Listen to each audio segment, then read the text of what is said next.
dell'INFN locale di Roma tanti anni fa, che ha prodotto moltissimi risultati negli anni.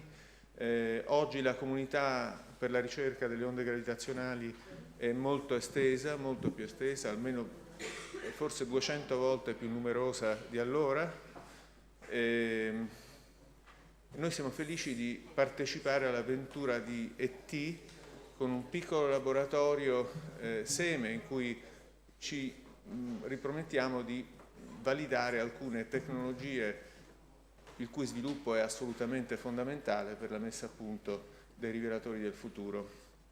È per questo che nell'ambito di questo progetto è dovuto... Grazie. Ok, devo accenderlo? Sì.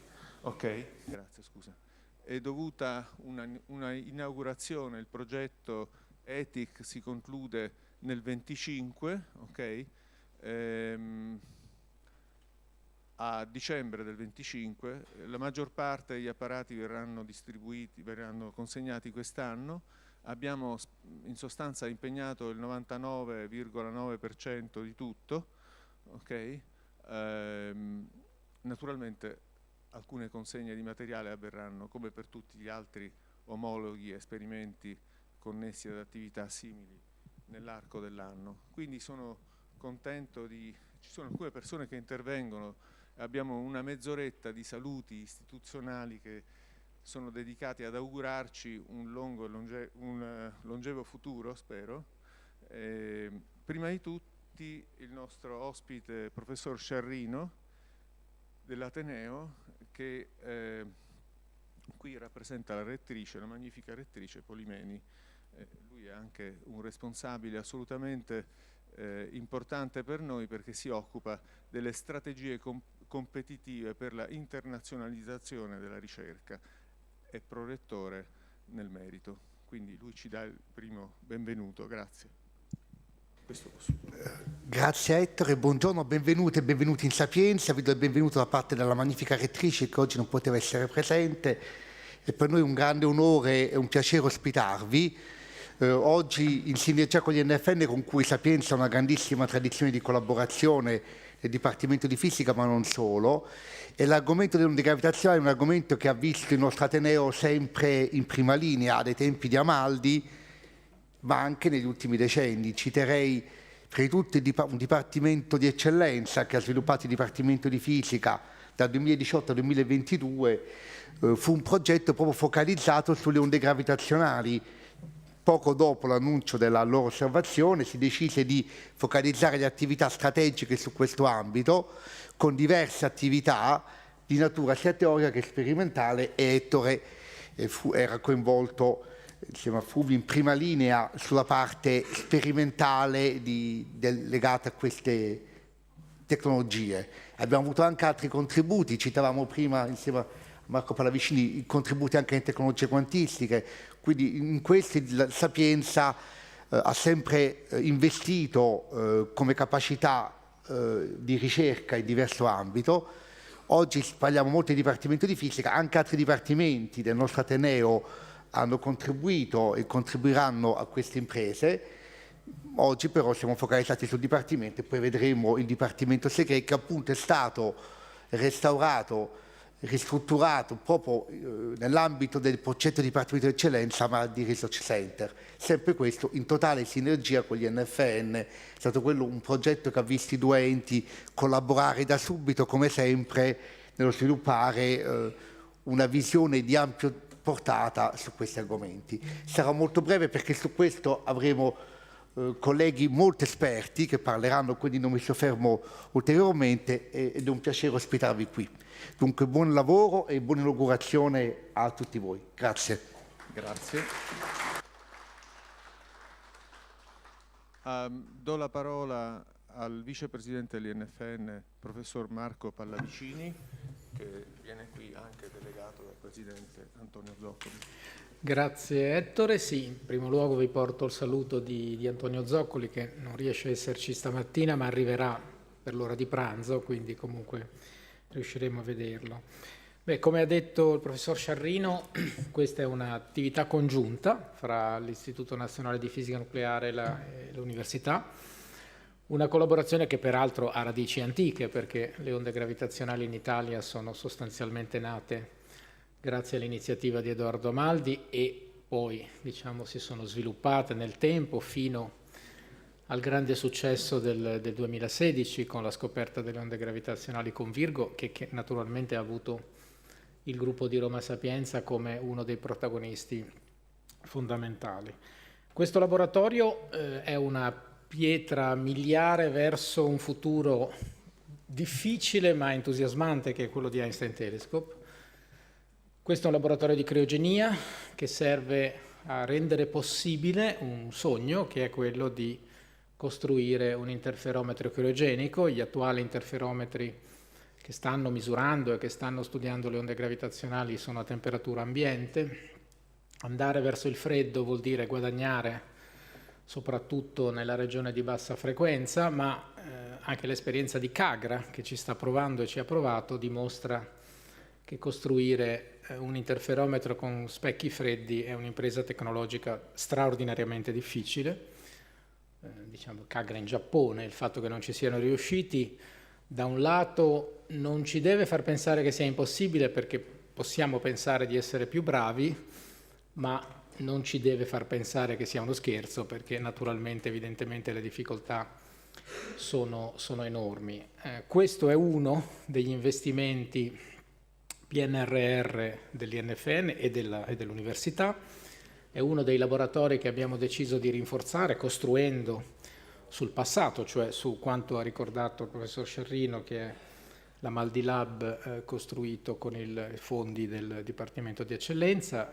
Questo è un rinforzo, è un potenziamento, è un dare una connotazione verso la criogenia molto importante e strategico, è uno degli sforzi INFN in questa direzione. Fatemi dire che spero, e sto lavorando in questa direzione con i partner europei, perché questo diventi un pezzo di uno sforzo europeo. Non deve essere uno sforzo solo italiano e neanche soltanto di Roma Sapienza o dell'INFN, dobbiamo allargare perché il tema è molto complesso.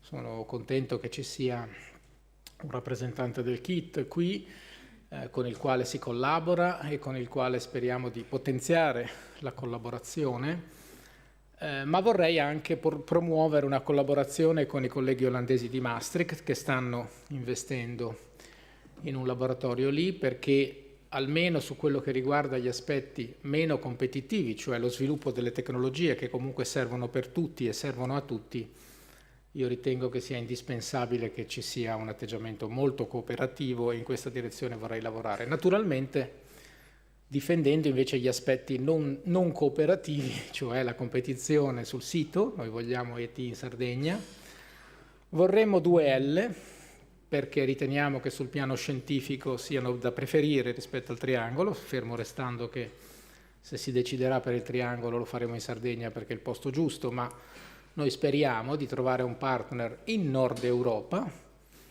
in Olanda, ma non necessariamente in Olanda, che ci consenta di costruire un grande rivelatore criogenico a doppia L. Anche qui la faccio breve, no? Quindi smetto perché ci saranno molti interventi qualificati per descrivere quello che si fa qui, qual è l'obiettivo. Concludo dicendo che ovviamente l'INFN per tradizione lavora con le università e dentro le università e che quindi continueremo a sostenere questa iniziativa e anche le altre sul territorio nazionale per preparare l'Italia non soltanto ad ospitare il sito, ma è avere un ruolo da protagonista sulla costruzione dello strumento e sul raggiungimento degli obiettivi scientifici. Grazie.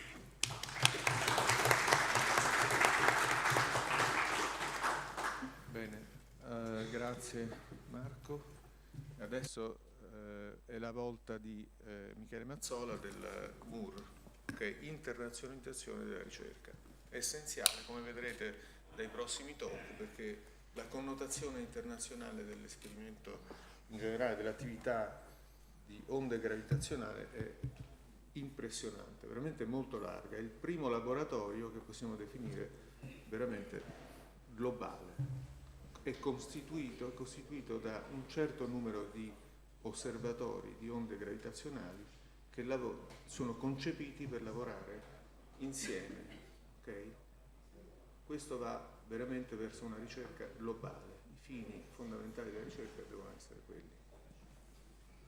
Okay. Grazie. Buongiorno a tutti, grazie per la presentazione. Sono, come ha detto Michele Mazzola, della Direzione Internazionalizzazione del Ministero. Porto il saluto del Ministero e del Direttore Consoli, che oggi non riusciva ad essere presente per altri impegni istituzionali. Grazie anche per l'ospitalità a Sapienza. Tra l'altro penso sia la prima volta in cui parlo in quest'aula da quest'altro lato, perché essendo stato dipendente di Sapienza ero sempre dall'altro lato e quindi questa cosa oggi è un po' destabilizzante, però per questo mi siedevo là, capito? Era l'abitudine di andare al posto riservato.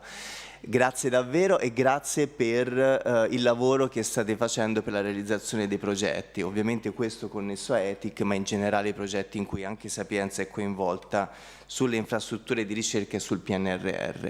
Noi abbiamo avviato come Ministero un percorso di grosso investimento su questo aspetto della ricerca, quindi infrastrutture, laboratori e potenziamento di tutta la rete che possa consentire ai ricercatori, in primo luogo ovviamente italiani, ma non solo, di sviluppare il più possibile le proprie idee e dare vita ai propri ambiti di ricerca. Questo perché la convinzione del Ministero è che potenziando questa rete di strutture e quindi le infrastrutture si creino anche ambienti, come diceva prima il professore, in grado di attrarre ricercatori internazionali in un percorso di attrazione positiva, ovviamente, senza fare né rapimento di ricercatori dall'estero né perdita di nostri ricercatori, ma creare ambienti in cui realmente si crea uno scambio internazionale, convinti che la ricerca viva sostanzialmente in ambito internazionale e non sia possibile in un ambito ristretto a livello locale o a livello nazionale. Sulle infrastrutture l'impegno, cerco di andare molto veloce, è ovviamente su due livelli, come naturale per il Ministero. Un livello più politico, che ricorda sempre il Ministro, dal momento che in ogni incontro, sia a livello bilaterale che multilaterale, pone le infrastrutture come uno dei temi di confronti con i soggetti internazionali e ovviamente nell'annovero di tutte le infrastrutture, poi ci tornerò, il riferimento a IT come infrastruttura prioritaria in questo momento per lo sviluppo della ricerca nazionale, e il lato invece quanto opera il Ministero come agenzia di finanziamento. Grazie al PNRR, con in particolare un avviso, ma non solo, abbiamo investito molte risorse per potenziare il settore delle infrastrutture di ricerca, tra questo il finanziamento a ETIC come elemento che guarda allo sviluppo di ET, ma non solo il PNRR. Precedentemente era stato costituito il PNIR, che come sapete è il piano per individuare le infrastrutture, e da una settimana è uscito un ulteriore avviso che cerca di creare un collegamento con quanto finanziato dal PNRR proprio per far passare l'idea che dobbiamo ottimizzare gli investimenti fatti e quindi andare a continuare a potenziare laddove si è iniziato un lavoro di sviluppo a favore delle infrastrutture e delle ricerche. Tra i temi prioritari delle infrastrutture veniva detto prima le onde gravitazionali, quindi l'esperienza che abbiamo a Virgo, ma soprattutto il lavoro che stiamo mettendo in atto su Instant Telescope. Ripeto, ogni bilaterale, ogni incontro del Ministro a Instant Telescope diventa la priorità da trattare con i colleghi. Questo perché c'è la convinzione di dover costruire una rete internazionale che supporti non solo la realizzazione dell'infrastruttura, ma ovviamente la realizzazione dell'infrastruttura nel nostro sito, diceva prima il professor Pallavicini, quindi non ci torno, nella convinzione, e questo lo ripetiamo sempre, che non sia solo un posizionamento dell'Italia nei confronti di altri Stati, ma sia effettivamente l'unico modo per realizzare un'infrastruttura che sia all'avanguardia e che consenta di esprimere un ruolo determinante nel passare da una fase in cui la teoria di Einstein, che sancisce l'esistenza delle onde gravitazionali, in realtà fa un passo successivo, diventa un fenomeno fisico che si può misurare. Un ruolo fondamentale in tutto questo gioco nel 1957 lo dà Richard Feynman, che a seguito della presentazione di Felix Pirani, che mostra che due anelli, due masse, quando investite dalle onde gravitazionali si possono avvicinare, propone il Gedanken Experiment, in cui questi due anelli, se strusciano su una barra, producono calore, e se producono calore il fenomeno è misurabile.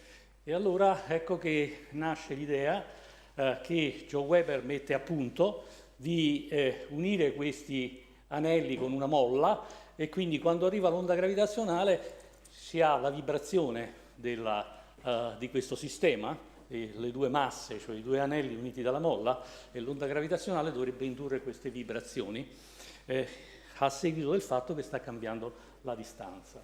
Ecco, questo è il signore, il Braveheart, Joe Weber, che inizia questa sperimentazione. La inizia con queste grosse barre che erano il corpo elastico che si doveva mettere in vibrazione. Fa quella che lui annuncia una scoperta molto contrastata.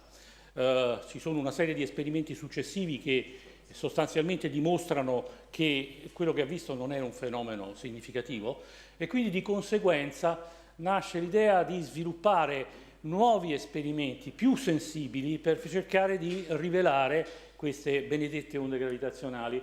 E un elemento fondamentale, un passo fondamentale che viene compiuto è da quest'altro signore, William Fairbank di Stanford, professore di Stanford, che dice: benissimo, poiché l'effetto è debolissimo e dobbiamo rivelare questo effetto debolissimo, dobbiamo utilizzare apparati a basso rumore, usiamo le basse temperature, usiamo la criogenia, perché la criogenia abbatte il rumore termico, si possono usare fenomeni superconduttivi, quindi la criogenia diventa l'elemento cruciale, driver di questo tipo di esperimenti. Ed è qui che comincia la nostra storia come Roma, perché è proprio Amaldi e Guido Pizzella che parlano con Fairbank e con un altro personaggio importante di questo settore, che è Bill Hamilton in Louisiana, che decidono di percorrere questa strada e mettono su un gruppo di persone, tutti professori di Sapienza, Ivo Modena, che poi va a Tor Vergata, Gian Vittorio Pallottino, lì nella fase finale della sua vita, cioè ho trovato le foto che ho trovato, Massimo Cerdonio che poi va a Padova, e il driver di questa operazione ovviamente è Edoardo Amaldi. Questa attività inizia nel 73, questo è il primo tentativo di costruzione del criostato che doveva raffreddare questo grosso cilindro che era l'equivalente dei due anelli legati da una molla. Questo grosso criostato che viene sviluppato, si tenta questo sviluppo alla SNAM Progetti di Monterotondo nel 1973. L'esperimento fallisce perché in realtà non era ancora matura, almeno diciamo nel nostro ambiente, non era ancora matura la tecnologia che serviva per lo sviluppo. La SNAM Progetti di Monterotondo poi ha una lunga storia penosa di sviluppo di questo laboratorio che scompare, e allora si opta per una strategia di approccio differente, che è una strategia di fare un downscaling, cioè di ridurre, diciamo, le dimensioni di questo apparato di test. Ed ecco quella che è la prima antenna gravitazionale costruita a Roma. Questa antenna gravitazionale la potete vedere nell'atrio dell'edificio Fermi, perché è lì nella vetrina che noi facemmo costruire, noi come gruppo facemmo costruire, e poi il Dipartimento a suo tempo ci concesse l'onere o l'onore di metterla in mostra lì.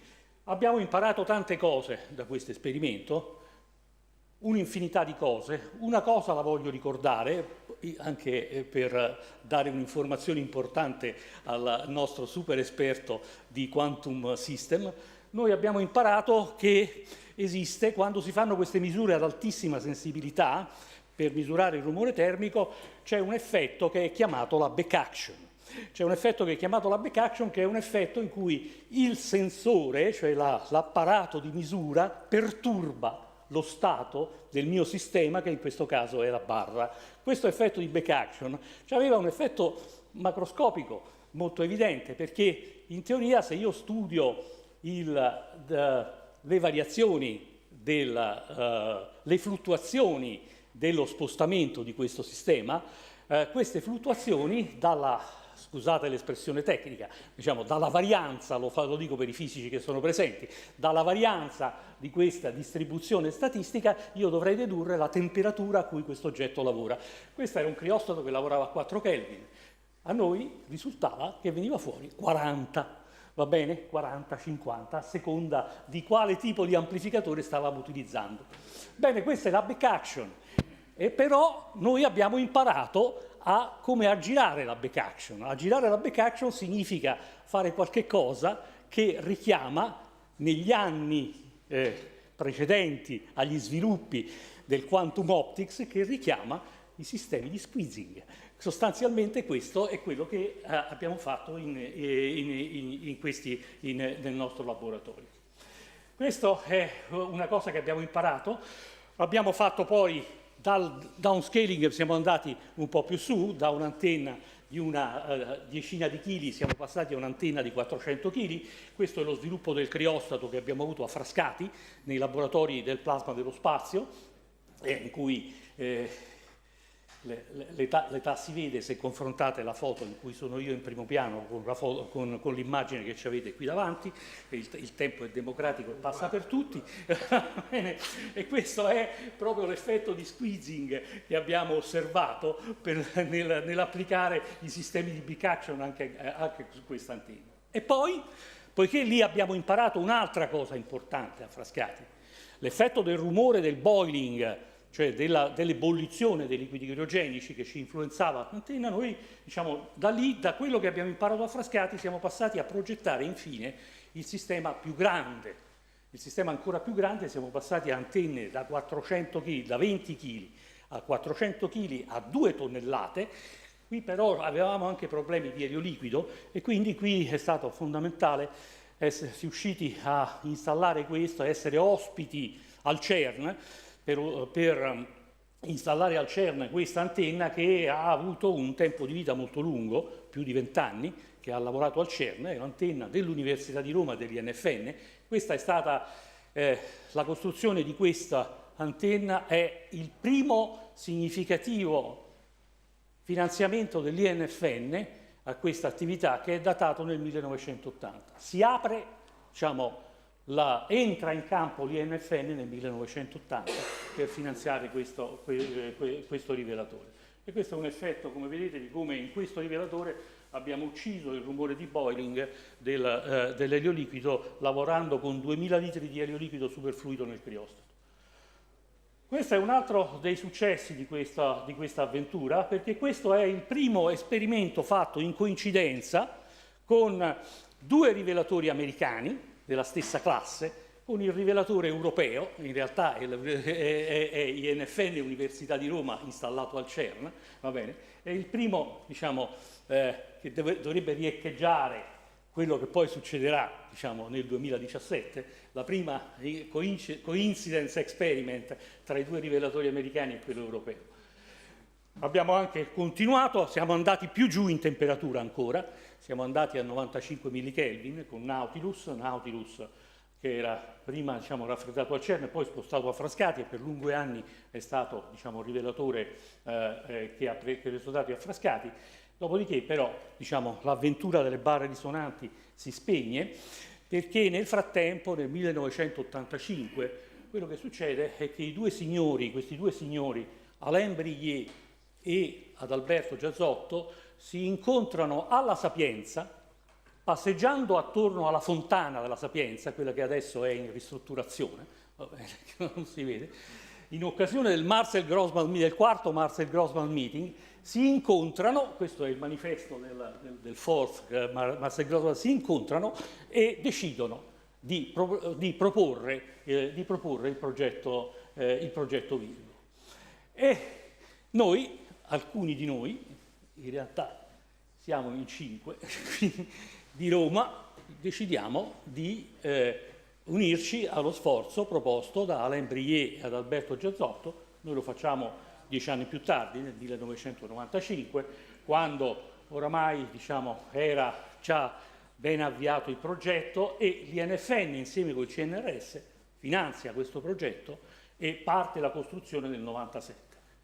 Abbiamo speso molti anni in Virgo per riuscire ad arrivare alla sensibilità promessa. Questa era la sensibilità promessa per Virgo nel progetto originale, e questo grosso successo ci ha consentito poi di fare il salto in avanti, di avendo raggiunto questo risultato e dimostrata la fattibilità, di avere il finanziamento che ci ha consentito di passare dal cosiddetto progetto Virgo al progetto Advanced Virgo. La cosa è cominciata, questa azione è cominciata nel 2012.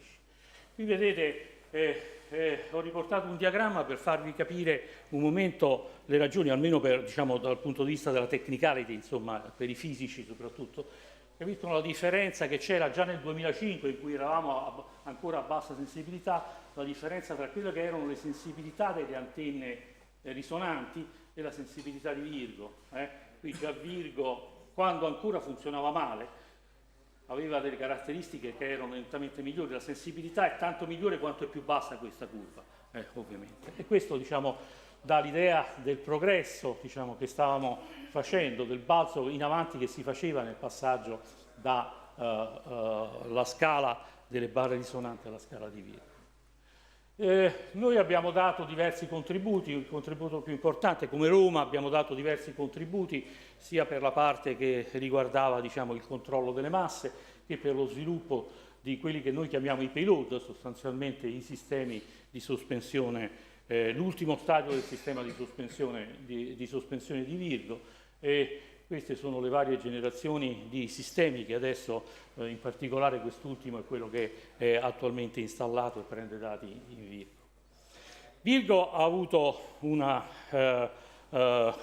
evoluzione, nel senso che anche dal punto di vista della analisi dei dati è stato cruciale il fatto che nel 2007 abbiamo firmato il Memorandum of Understanding con l'analogo progetto americano LIGO, che vede in campo 2 rivelatori negli Stati Uniti e uno in Europa, Virgo, questo, sulla base di questo Memorandum of Understanding, l'idea è quella che gli algoritmi di analisi e tutti i dati che sono prodotti da queste antenne venivano messi insieme, analizzati insieme, e sulla base di questo potevamo ottenere le informazioni fondamentali, quali ad esempio la localizzazione avere la confidenza statistica piena della rivelazione ed avere la localizzazione degli eventi. Questo è avvenuto nel 2007, questo Memorandum of Understanding poi nel 2019 si è esteso, includendo anche l'interferometro giapponese, Kagra, che è oramai in azione. Ovviamente a partire dal 1995 il nostro gruppo è cresciuto progressivamente, tanto è incluso, man mano risucchiavamo forze dal vecchio gruppo delle antenne risonanti, e qui abbiamo i nostri colleghi Sergio Frasca, Cristiano Palumba, che poi ci parlerà di analisi dei dati dopo, Pia Stone, e i nuovi che sono qui presenti, a partire da Paola Leaci, Francesco che è qui con noi, Marco Drago e Simone Mastro Giovanni. In realtà quest'ultima linea è costituita da persone che si sono unite al nostro gruppo dopo gli anni 2010-2011, però di fatto erano già presenti all'interno della larga collaborazione internazionale LIGO Virgo. Marco Drago, Paola erano ad Hannover, Francesco era in Inghilterra e Simone è il più giovane di tutti, quindi Simone era ancora al liceo, ma insomma è iniziato. Abbiamo avuto importanti eventi organizzati in Sapienza, soprattutto sul data analisi, vedete, del 2014, poi la grande collaborazione, il grande meeting di collaborazione internazionale del 2012. Perché vi faccio vedere questo? Perché questo è tutto prioritario per dirvi quanto è integrata la collaborazione romana, italiana, internazionale, europea e quella americana con tutto il resto. E poi la Discovery. Nel 2015 abbiamo avuto l'evento gravitazionale, il primo evento gravitazionale rivelato, con una grande celebrazione che è avvenuta in tutto il mondo, in particolare negli Stati Uniti, ma poi anche in Italia qui a Cascina. E nel 2017 il primo evento visto dai 3 rivelatori tutti insieme, nel 2015 erano solo 2 rivelatori, qui abbiamo avuto i tre rivelatori tutti insieme, che hanno consentito di vedere il primo evento di Black Hole, di coalescenza. Questo è il Neutron Star con l'esplosione della Multi-Messenger Astronomy, perché nel caso di Black Hole non c'è emissione di segnali elettromagnetici, nel caso di Neutron Star c'è emissione di segnali elettromagnetici, quindi si combinano le informazioni elettromagnetiche con quelle gravitazionali. Oggi la rivelazione di eventi gravitazionali è routine. Questo è il pile-up, come si dice in gergo, cioè la somma di tutti gli eventi come si sommano tutti gli eventi gravitazionali che stiamo rivelando. Questo è un grafico anche abbastanza vecchio, perché è del 7 febbraio del 2025. Qui abbiamo superato già la soglia dei 300 vecchi orologi. La Discovery ha fatto esplodere la collaborazione. Questa è Virgo nel mondo, vedete, e questo è Virgo a Roma, oggi, il gruppo romano di Virgo, pieno di studenti sia di laurea che di dottorato, insieme con i ricercatori. E Virgo continuerà a lavorare, adesso in questo momento è in sosta per un paio di mesi, poi riprenderà fino a ottobre. Miglioreremo ancora le sue performance, miglioreremo ancora perché abbiamo nuove innovazioni tecnologiche da portare avanti, in cui noi abbiamo nuovi payload da dover costruire che fanno fronte a nuove sfide come aumento dell'iniezione di potenza. Questo è il cammino tecnologico che è fondamentale anche per lo sviluppo dei nuovi rivelatori. Cercheremo nuovi eventi, nuovi segnali di natura differente, di cui parlerà Cristiano Palomba, per cui voglio saltare qui sul continuous signal. Abbiamo la speranza di vedere finalmente il segnale di supernova da onde gravitazionali e neutrini.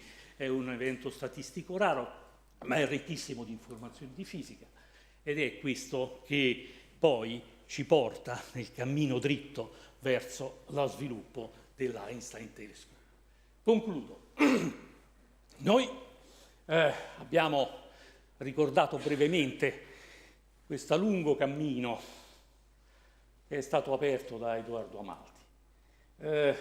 Qui io volevo spendere un minuto, se me lo fai partire l'audio, farvi dire l'intuizione di Edoardo Amaldi di epoca. Questo è certamente la capacità di rivelare le onde gravitazionali provenienti dai collassi costituirà un nuovo modo di guardare l'universo. L'universo è stato guardato per secoli a mezzo della luce. La scoperta del cannocchiale di Galileo ha cambiato completamente la posizione dell'uomo nell'universo. Non è stato un fatto solamente scientifico, è stato un fatto addirittura di importanza sociale, come pochi nella storia dell'uomo. Forse solo la scoperta di Darwin è altrettanto importante. E dopo la seconda guerra è nata la radioastronomia, poi più tardi è nata l'astronomia a raggi X, più recentemente quella a raggi gamma, e ora alla fine del secolo nascono 2 nuove forme di astronomia: l'astronomia con le onde gravitazionali e l'astronomia con i neutrini. Ecco, queste sono le parole di Edoardo Amaldi dalla sua voce, registrate in occasione di una trasmissione televisiva ripresa nel nostro laboratorio qui a Roma, molti anni prima della scoperta. Amaldi è morto nel 1989. Noi oggi abbiamo raccolto ciò che Amaldi aveva predetto.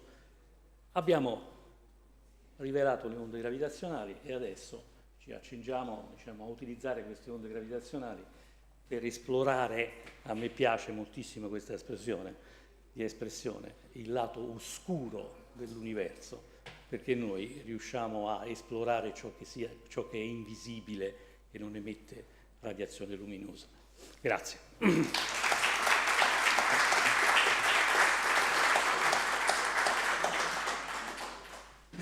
Grazie Fulvio, eccellente. Vorrei invitare Michele Punturo che entra nel vivo perché ci fa una introduzione report significativa, importante, breve, ma su cosa? Breve, già questo è stato... Su Einstein Telescope, su cui lui ha lavorato da sempre, direi, dall'inizio. Grazie Michele.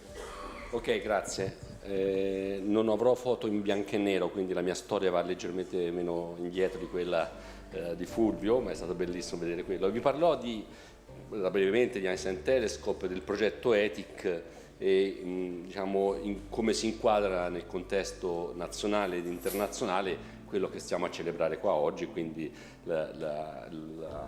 l'inaugurazione di un laboratorio per la criogenia. Capiremo perché è importante per la criogenia. Suppongo che questo era per andare avanti, ma non va, pigerò questo tasto qua, neanche questo va avanti. Come si fa ad andare avanti? Qual è questo? Il centrale? No, il centrale? Questo? Ah, non obbedisce. Va bene.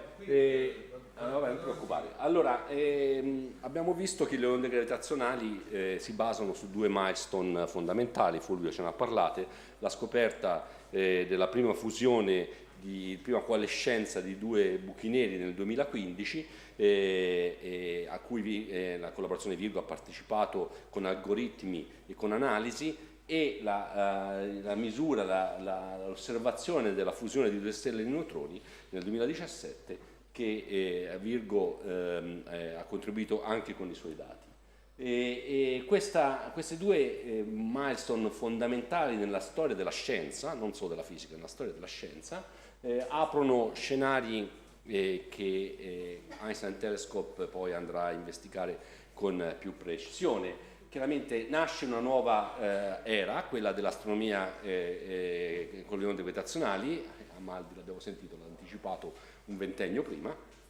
Nasce un nuovo tipo di astronomia insieme agli osservatori elettromagnetici, che è l'astronomia multimessaggera, e la fisica dei black hole. I black hole non li puoi vedere con le onde elettromagnetiche, quindi se vuoi fare la fisica, qual è il mediatore dell'informazione?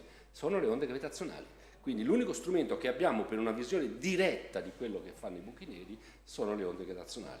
Le emissioni di raggi X, per esempio, sono una visione indiretta, cioè la materia che cade nel buco nero viene mangiata e emette raggi X. Questa è una visione indiretta dei buchi neri. Poi possiamo testare finalmente la teoria della relatività generale in condizioni estreme. Noi abbiamo capito che la meccanica di Newton va in crisi quando l'abbiamo portata agli estremi, l'abbiamo portata vicino al Sole, per esempio, o a livello, diciamo, cosmologico. Abbiamo bisogno di andare all'estremo della teoria del campo gravitazionale per capire se la gravità è la teoria di Einstein. Non entro nel dettaglio, ma in questo momento la nostra comprensione dell'universo, con tutte le scoperte che abbiamo fatto, è incredibilmente piccola. Noi comprendiamo una piccolissima frazione di quello che vediamo o ascoltiamo nell'universo. La fisica delle stelle di neutroni, la condizione della materia all'interno delle stelle di neutroni è una condizione che non possiamo riprodurre nel laboratorio. E lì abbiamo la situazione più estrema per la fisica nucleare, quindi è un altro strumento, quindi estremamente multidisciplinare. E poi un modo alternativo, ancora un po' impreciso, per la misura dell'espansione dell'universo. E poi studi di popolazione, visto che abbiamo visto 300 buchi neri, quindi cominciamo ad andare a fare studi di popolazione. Ora, interessante, c'è della musica, non sapevo, scusate, mi togli l'audio. Perché ho accelerato questo coso a 4x, quindi si sente in questa maniera. Allora, abbiamo visto che i due rivelatori che hanno aperto tutto questo sono LIGO e Virgo, ok? E E il primo messaggio che do, visto che abbiamo Michele Mazzola e parliamo di infrastrutture, è che noi abbiamo bisogno di infrastrutture di ricerca. Tutte le grandi scoperte che stiamo facendo in questo momento nel mondo sono basate sulle infrastrutture di ricerca. Quindi l'Aigo Virgo sono degli interferometri Michelson, non vado nel dettaglio, con una capitale aprirò, sono grandi infrastrutture con persone dedicate a infrastrutture, ma non dimentichiamoci che tutto questo avviene perché ci sono gli uomini, le donne, gli esseri umani. Okay? Noi dobbiamo capire l'importanza del capitale umano. Questo è un messaggio fortissimo, l'abbiamo visto come questa parte della scienza è stata aperta da persone che sono state capaci di vedere lontano, di andare oltre gli ostacoli. Quindi investimento in risorse umane. Questo è un messaggio: le risorse umane non sono Fulvio, non sono Michele, che ormai sono, diciamo, nella seconda metà del cammino di nostra vita, per così dire, però i giovani. E questo bisogna il messaggio passarlo. I giovani sono quelli che poi porteranno da questa macchina Einstein Telescope. E quando si apre una nuova visione dell'universo, il primo sentimento è la prima cosa che scopre lo sconosciuto. Galileo col cannocchiale vede dei pallocchi luminosi intorno a Giove che si muovono in maniera strana e capisce che è finito il concetto delle sfere di cristallo. Non siamo al centro di nessun universo, ci sono tanti centri e i satelliti medicei, lui non era un bischero, sono toscano, quindi non era un bischero, capisce che dare il nome dei potenti di allora faceva comodo, quindi i satelliti medicei, le lune di Giove, insomma, sono chiaramente la rottura completa della visione dell'astronomia del tempo. Ora noi stiamo vedendo, i nostri pallocchi in questo momento sono i buchi neri, ce ne abbiamo tantissimi, non ci se ne aspettava assolutamente. Allora l'altro, dopo aver capito che c'è qualcosa di nuovo, tu vuoi andare a capire fin dove si spinge. Queste due cosette blu è dove i rivelatori attuali al massimo delle loro potenzialità, quindi non ora, anche al massimo delle loro potenzialità, potranno spingersi. Noi vedremo questi in verde con ET cose nuove che attualmente non abbiamo visto con le onde, con i rivelatori attuali, per esempio esplosioni di supernova, neutron-star isolate, cose del genere, ma poi andremo a investigare l'universo. L'universo oscuro, un'altra cosa che piace a Fulvio, l'universo oscuro, perché l'universo prima della formazione della prima stella, per andare a capire cosa c'è prima della formazione della stella, cosa succede tra il Big Bang e la prima formazione, la formazione della prima stella. Quindi, vabbè, se poi parliamo di fisica, i detector radiogravitazionali sono il primo osservatorio veramente cosmologico, perché noi non osserviamo la potenza di un segnale, ma l'ampiezza del segnale. E quindi per i fisici la potenza va come 1 su R quadro, l'ampiezza va come 1 su R. Quindi è uno strumento cosmologico. Va bene, il cammino di ET è un cammino molto più corto di quello che è stato fatto vedere per le onde gravitazionali da Fulvio, ma insomma è un cammino non trascurabile. La prima Enea nasce nel 2004 e la prima cristallizzazione dell'idea è nel 2005 qua vicino a Perugia. Vabbè, non era Roma, però abbiamo fatto un meeting a Perugia in cui abbiamo definito l'idea, abbiamo cristallizzato l'idea di un osservatorio di terza generazione. E da allora, con vari investimenti europei, proprio per dire lo scenario internazionale, ma lì a guida italiana, abbiamo portato l'idea da un concetto di pochi pazzi al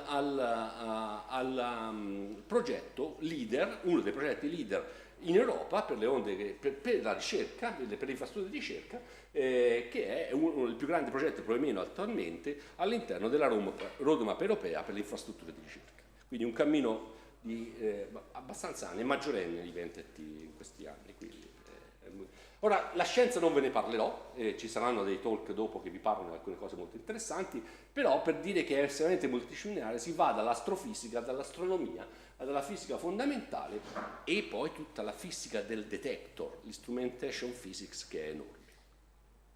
Voglio focalizzarmi su un punto che riguarda Roma. La low frequency. Ora ET, uno dei suoi target principali che fanno parte intimamente della sua natura è tentare di andare a bassa frequenza. Perché? Perché ho detto che è uno strumento cosmologico, quindi bassa frequenza, se vai lontano nella distanza hai il redshift, ok? Quindi se vuoi andare lontano nella distanza devi andare a bassa frequenza. Sulla Terra il santo Graal è un Hertz e T vuole puntare il più possibile vicino a quello. 2 Hertz è il target di ET. E c'è tanta fisica, cosmologia, buchi neri intermedi e via dicendo su di questo.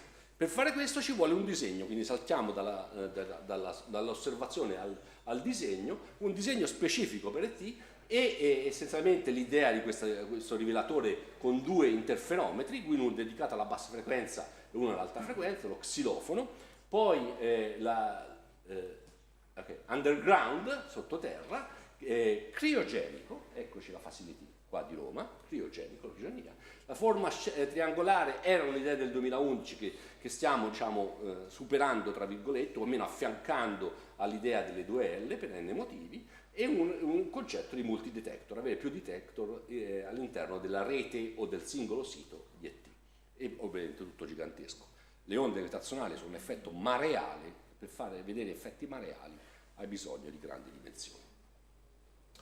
Passando col treno da Arezzo, da dove vengo, a qua, si passa sotto Orvieto e mi piace sempre mostrare questa slide, c'è il pozzo di San Patrizio, e essenzialmente andare sottoterra è un termine tecnico, un casino, costa, è difficile, si opera difficilmente e via dicendo, ma ci si guadagna tanto, ci si guadagna la bassa frequenza, la riduzione del rumore e via dicendo. È una ingegneria difficile. Nel 1537 il pozzo di San Patrizio è uno shaft, si chiamerebbe ora, in cui si poteva andare giù e su in 2 direzioni diverse senza incontrarsi, quindi logistica risolta senza problemi per andare in una installazione sotterranea. Siamo in grado di fare anche questo dal 1537, non tutte le nazioni possono mostrare una cosa del genere. Le configurazioni, vado veloce, 2L verso triangolo, il 2L sembrerebbe no, l'abbiamo dimostrato con articoli scientifici e con pubblicazioni che sono diventate pietre miliari del progetto ET, che se si riesce a fare la 2L noi miglioriamo le nostre capacità di puntamento e molti dei target scientifici, e quindi quello è la cosa importante. Tanta tecnologia da sviluppare, e per la bassa frequenza tanta tecnologia nuova, mentre per l'alta frequenza abbiamo un portare al limite la tecnologia attuale. Ora, per la bassa frequenza noi dobbiamo andare a bassa temperatura, criogenia, e questo comporta sviluppi di tutti i tipi, dall'ottica, la meccanica, i materiali, i coatings, l'elettronica, quindi c'è veramente da divertirsi per lo sviluppo della tecnologia per Einstein Telescope. Infatti, questa è la rete dei maggiori facility, le maggiori facility che stiamo sviluppando in Europa per Einstein Telescope, maggiori vuol dire con investimento multimilionario, e poi ne abbiamo tante altre, e chiaramente ritrovate la Maldi Center qua, come pietra miliare tra le infrastrutture che stiamo facendo in Europa. La struttura di Einstein Telescope è una struttura internazionale composta da vari stakeholders, fra cui le agenzie e i governi, i scienziati, i proponenti dei siti, che in questo momento sono 3 siti, quindi in Olanda, in Sardegna e in Germania. La compagine internazionale è ora a 10 nazioni, quindi, e sta crescendo sempre di più. La compagine scientifica è esplosa. È la più grande collaborazione di onde gravitazionali, nata da un nucleo di 4 pazzi che sono incontrati a Perugia nel 2005, e ora abbiamo 1780 membri distribuiti principalmente in Europa, ma con interessamenti in tutto il mondo. Okay? A volte le idee strane hanno degli effetti. La compagine italiana è la più grossa in assoluto, e questo testimonia la tradizione che è stata creata anche qui a Roma per quanto riguarda le onde gravitazionali. Va bene, i 3 siti ve l'ho accennati, quindi abbiamo la Sardegna, ovviamente candidatura italiana, e la candidatura italiana è una candidatura incredibilmente, io penso che sia un miracolo in Italia, che ha una strategia che va oltre i governi. Questo è quando nel 2018 consegno il Conceptual Design Report all'allora ministra della ricerca, e da allora il sostegno governativo all'AET è andato avanti in maniera molto alto tutte le volte, e anche il sostegno del locale della regione di Sardegna è estremamente forte. Nessun progetto ha avuto una compagine di 4 ministri al supporto al suo lancio, quindi è veramente un qualcosa di forte. E questo è ETIC, l'Einstein Telescope Infrastructure Consortium, finanziato all'interno del PNRR per sviluppare la tecnologia e fare la candidatura di ET in Italia, e ARC è una delle infrastrutture che sono finanziate all'interno di questo progetto, e come ribadisco, le persone fanno la differenza, e quindi in questo progetto abbiamo finanziato 50 nuove figure diverse di giovani che sono entrati all'interno della compagine IT. Vabbè, questi sono i laboratori, vado veloce perché sennò Ettore me ne dice tutti i colori. Io credo che questa è una foto vecchia, ora vedremo qualcosa un po' meglio. Questa è quella che avevo, quindi Roma è uno dei key point della nostra infrastruttura, e ovviamente le persone, andiamo oltre, le persone di Roma per noi sono fondamentali, quindi sostenere i giovani che abbiamo reclutato a Roma è un key point per il futuro, altrimenti investiamo in materiale e poi il materiale rimane lì non utilizzato.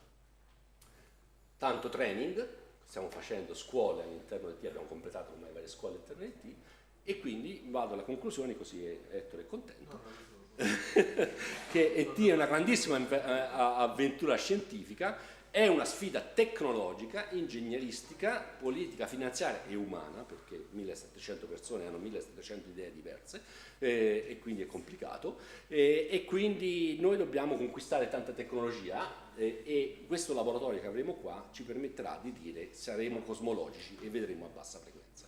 Grazie. Perfetto, grazie.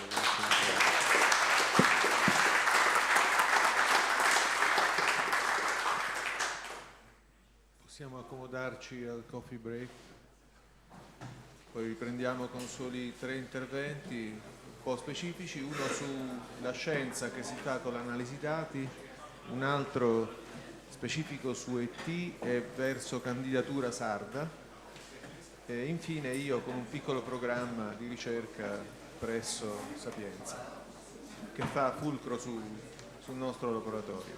Prego.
in diretta.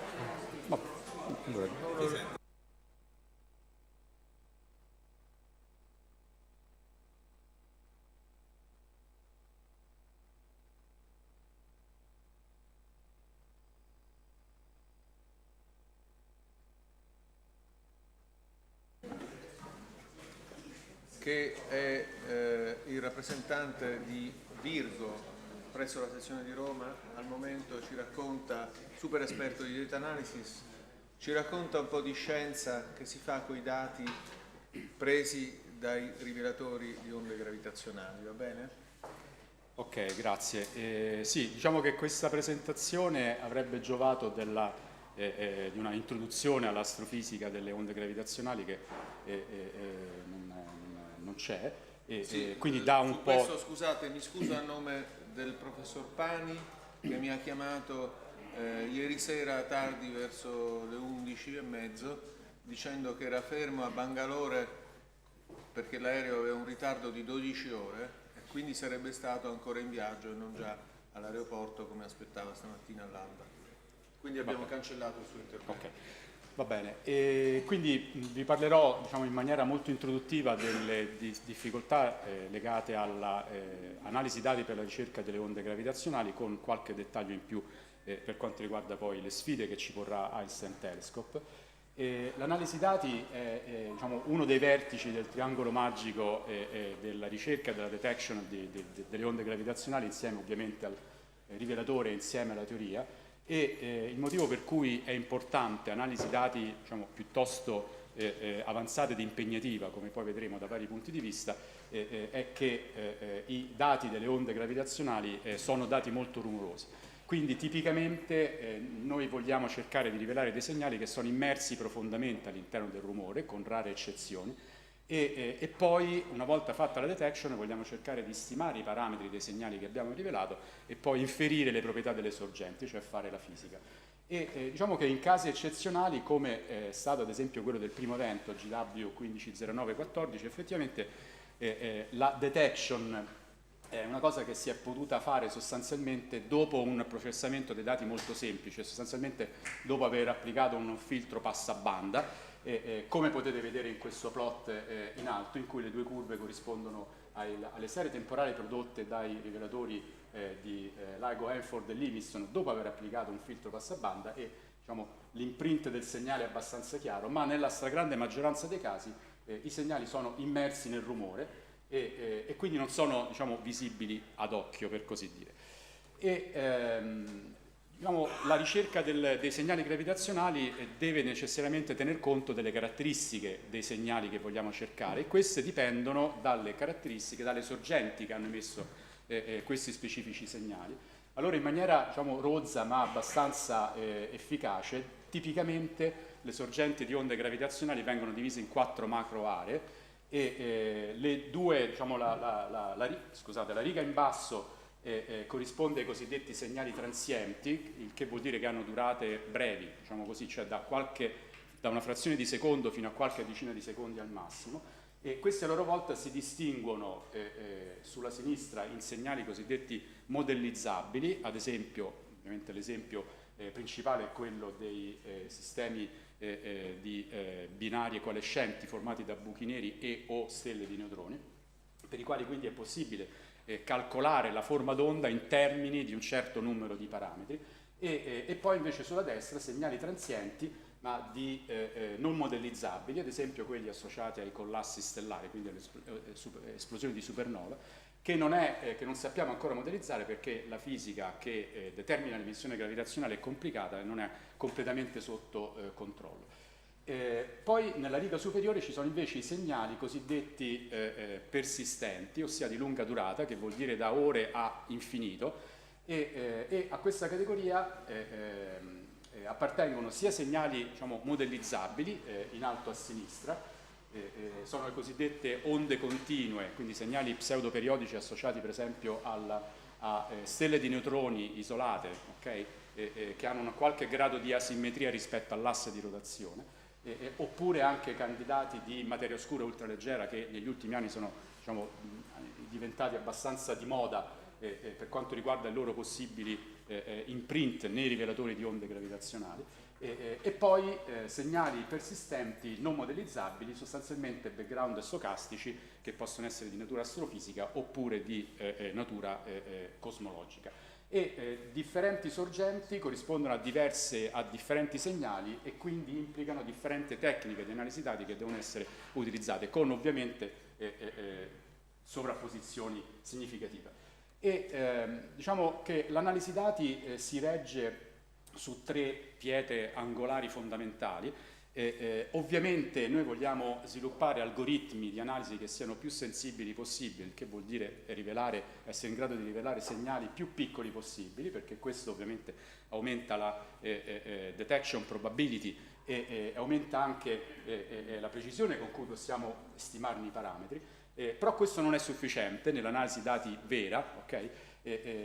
Perché il rumore, come poi vedremo, è una brutta bestia, e quindi abbiamo bisogno di algoritmi che siano anche robusti, okay? Che quindi siano robusti rispetto sia agli artefatti del rumore, ma anche ad eventuali modellizzazioni errate dei segnali. Questo non perché noi non ci fidiamo dei nostri colleghi teorici, che tipicamente sono super bravi, ma perché effettivamente in molti casi i calcoli teorici si basano su assunzioni che sono assunzioni, non necessariamente vere, e quindi in molti casi effettivamente è difficile assumere che le forme d'onda previste siano effettivamente corrispondenti alla realtà. In tutto questo un altro aspetto fondamentale di cui non bisogna dimenticarsi è quello dell'efficienza computazionale, perché molte delle nostre ricerche sono pesanti dal punto di vista computazionale, quindi è chiaro che l'ottimizzazione dei codici o sfruttare al meglio le risorse di calcolo che si hanno a disposizione è fondamentale. Questo perché, per esempio, ha fissato costo computazionale. Se siamo bravi a scrivere dei codici efficienti, possiamo fare delle analisi più approfondite o più ampie, quindi allargare il nostro spazio dei parametri, o viceversa, se fissiamo il nostro spazio dei parametri possiamo usare meno risorse e quindi con tutto ciò che ne consegue dal punto di vista economico ed anche ambientale. Ora, nel caso dei segnali modellizzabili, come ad esempio le binarie coalescenti di buchi neri e stelle di neutroni, che come probabilmente tutti sanno sono l'unica tipologia di segnali gravitazionali rivelati finora, una tecnica tipica, standard, che si utilizza è quella del cosiddetto filtro adattato. Ovviamente non entriamo in dettaglio, però l'idea è che uno è in grado di costruire delle forme d'onda, cosiddetti template, in funzione dei parametri della sorgente, ad esempio in questo plot a sinistra vedete in una situazione semplificata dei puntini sparsi sul piano delle masse, massa 1 e massa 2, cioè le masse delle due componenti del sistema binario. Ciascun puntino identifica una coppia di masse per le quali è stata costruita una corrispondente forma d'onda. Okay? Quindi si possono costruire tipicamente dell'ordine del 10 alla 5 o più forme d'onda diverse, le quali vengono poi cross correlate con i dati, e qui vedete un esempio pittorico al centro, e si cerca sostanzialmente tra tutti questi template quello che si adatta meglio al segnale effettivamente presente nei dati. Quando c'è questo match, nella nostra statistica di rivelazione, okay, abbiamo un picco, diciamo così, un massimo, che ci permette di, con un certo grado di significatività, di dire che forse abbiamo avuto una detection, e poi da lì partire con gli step successivi, quindi stima dei parametri e così via. Il problema di queste tecniche di analisi dati è che sono computazionalmente abbastanza costose e possono diventare troppo costose quando lo spazio dei parametri da esplorare è molto grande, in questi casi quindi il matched filtering, quindi queste tecniche ottimali, non sono utilizzabili, e quindi sono stati sviluppati e vengono sviluppati metodi alternativi che da una parte riducono sfortunatamente la sensibilità teorica perlomeno, ma che in realtà poi permettono effettivamente di effettuare la ricerca, perché riducono significativamente il peso computazionale. Tra l'altro utilizzare queste tecniche non ottimali è indispensabile nel caso dei segnali non modellizzabili, perché in quel caso non avrebbe proprio senso costruire fare una ricerca basata su template. Un aspetto importante che ancora oggi, dopo tanti anni, in letteratura, quando si descrive la rivelabilità di nuove sorgenti, okay, in molti casi si assume, implicitamente o esplicitamente, che si possa fare appunto una ricerca di tipo ottimale. In realtà ovviamente questo non sempre è vero e quindi bisogna, diciamo, capire bene poi le caratteristiche del segnale, quanto robuste sono le predizioni teoriche per decidere effettivamente se una ricerca ottimale è possibile farla sul serio oppure no. E un esempio tipico, su cui non perderò molto tempo, di ricerca che in linea di principio potrebbe essere fatta in maniera ottimale, ma che poi in pratica non si può fare perché il peso computazionale esplode, è rappresentata dalle ricerche cosiddette all sky, quindi su tutto il cielo per segnali continui, quindi segnali persistenti di lunga durata. Questa è una ricerca che se noi volessimo fare con un filtro adattato, okay, quindi costruendo tanti template e cercando poi nei dati il template che meglio si adatta ai dati stessi, avremo bisogno dell'ordine 10 alla 30 template differenti. Chiaramente questa è una cosa che computazionalmente non si può fare né adesso né in futuro, e quindi sono stati sviluppati metodi alternativi, cosiddetti semicoerenti, che riducono la sensibilità ma che riducono drasticamente, vedete, anche il numero di punti nello spazio dei parametri da esplorare di svariati ordini di grandezza, e questo permette quindi di fare le ricerche. Qui vedete un esempio di upper limit, perché appunto non ci sono state detection finora per questa tipologia di sorgenti, calcolati usando i dati del RAN O3 da diverse pipeline, quindi sono puntini di diverso colore, e tutte queste ricerche d'altra parte hanno comportato l'utilizzo di svariati milioni di core hours, okay, di calcolo su CPU.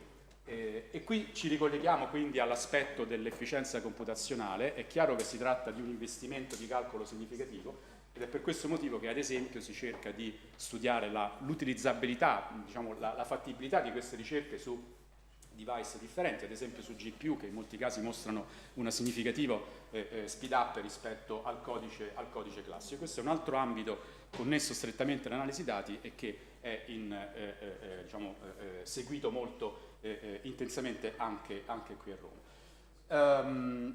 Altro aspetto fondamentale nella ricerca, diciamo, reale, con cui ci si scontra quando si analizzano i dati veri, è il fatto che il rumore non è il rumore ideale con cui uno vorrebbe avere a che fare. Quindi tipicamente il rumore non gaussiano e non stazionario ha delle caratteristiche strane in molti casi, per di più ha anche un sacco di gaps, buchi, cioè periodi, intervalli temporali in cui i dati non ci sono perché il rivelatore non stava funzionando correttamente, e tutti questi aspetti vanno presi in considerazione perché hanno un impatto significativo, in alcuni casi decisivo, sull'analisi. Ci sono qui due esempi. Sulla sinistra, ad esempio, è il plot tempo-frequenza, uno spettrogramma di un cosiddetto glitch, cioè un disturbo di breve durata nel dominio del tempo, una frazione di secondo, ma di grande ampiezza spettrale. Vedete, sporca praticamente tutte le frequenze fino a oltre 1000 Hz,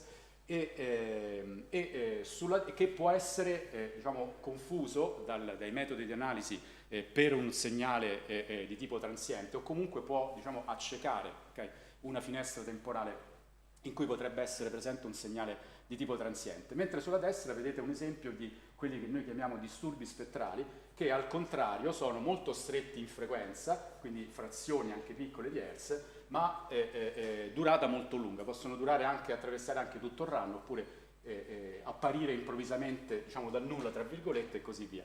E vedete anche su una scala temporale di diverse centinaia di giorni, questi sono dati del RAN O3 di Virgo, varie zone più scure che corrispondono proprio a gaps, quindi a periodi in cui i dati erano mancanti, e quindi è chiaro che l'identificazione delle sorgenti di rumore e ovviamente, se possibile, la loro rimozione è un aspetto sicuramente critico nell'analisi dei dati. Qui c'è un esempio di vecchissimi dati di Virgo, vabbè, su cui sorvolo perché non abbiamo tempo, diciamo, il messaggio fondamentale è che sostanzialmente attività di detector characterization e di noise hunting sono cruciali in supporto dell'analisi dati, e l'altro aspetto fondamentale è che quando si sviluppa un'analisi, una pipeline, quindi una procedura di analisi, è fondamentale testarla sui dati veri. Quindi è chiaro che quando si concepisce un nuovo algoritmo, una nuova procedura, si pensa prima all'algoritmo e poi lo si testa in rumore simulato, quindi rumore gaussiano tipicamente, ma l'obiettivo finale deve essere il test su dati veri. Quello ci fa capire veramente se un algoritmo sta funzionando bene, quali sono le sue potenzialità, e anche nel fare il confronto con altri algoritmi, diciamo, che cercano segnali simili, è cruciale che questi test vengano fatti su dati reali. Tutto quanto abbiamo detto fino adesso ovviamente è generale, riguarda l'analisi dati per la ricerca di onde gravitazionali in generale e riguarda quindi ovviamente anche Einstein Telescope. Quando transiremo dai rivelatori attuali o di generazione 2.5 ai rivelatori di terza generazione, e in uno slogan pubblicitario quello che diciamo è che andremo più a fondo, quindi osserveremo sorgenti più distanti, ci allargheremo, quindi amplieremo il nostro spazio dei parametri accessibili e saremo anche più acuti, quindi saremo in grado di rivelare effetti più sottili che al momento attuale con i rivelatori di adesso non pensiamo che siano rivelabili. Diciamo che questa è questo plot a sinistra. C'è una curva, diciamo, di progetto dell'Einstein Telescope comparata con quella di progetto di vari altri rivelatori attuali o passati. Diciamo che sostanzialmente Einstein Telescope dovrebbe garantire un guadagno di sensibilità di circa un fattore 10 su una grande banda di frequenze, ma molto di più alle basse frequenze. In realtà, diciamo, a frequenze sotto 10 Hz Einstein Telescope avrà una sensibilità significativa ed aprirà completamente questa banda di frequenza che attualmente non è accessibile ai rivelatori attuali, ne parlava Michele prima, a causa del rumore sismico.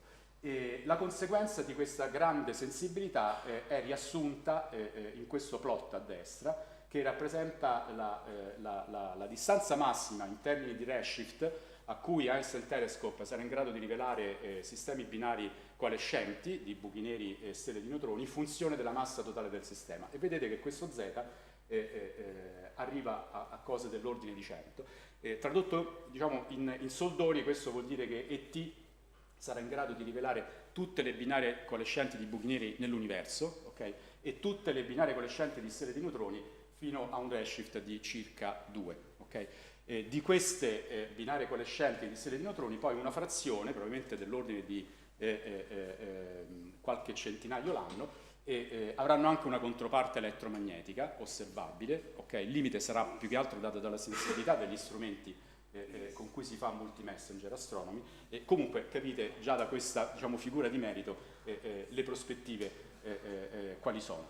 È chiaro che, diciamo, per poter sfruttare al meglio questa sensibilità così spinta è importante che ci sia uno sviluppo negli altri ambiti connessi, quindi ovviamente modellizzazione delle sorgenti, quindi dal lato teorico, tecniche di analisi dati e computing. Da questo punto di vista lo sviluppare adesso e applicare sui dati attuali tecniche di analisi dati chiaramente è un modo per prepararsi la strada ai rivelatori di terza generazione, okay?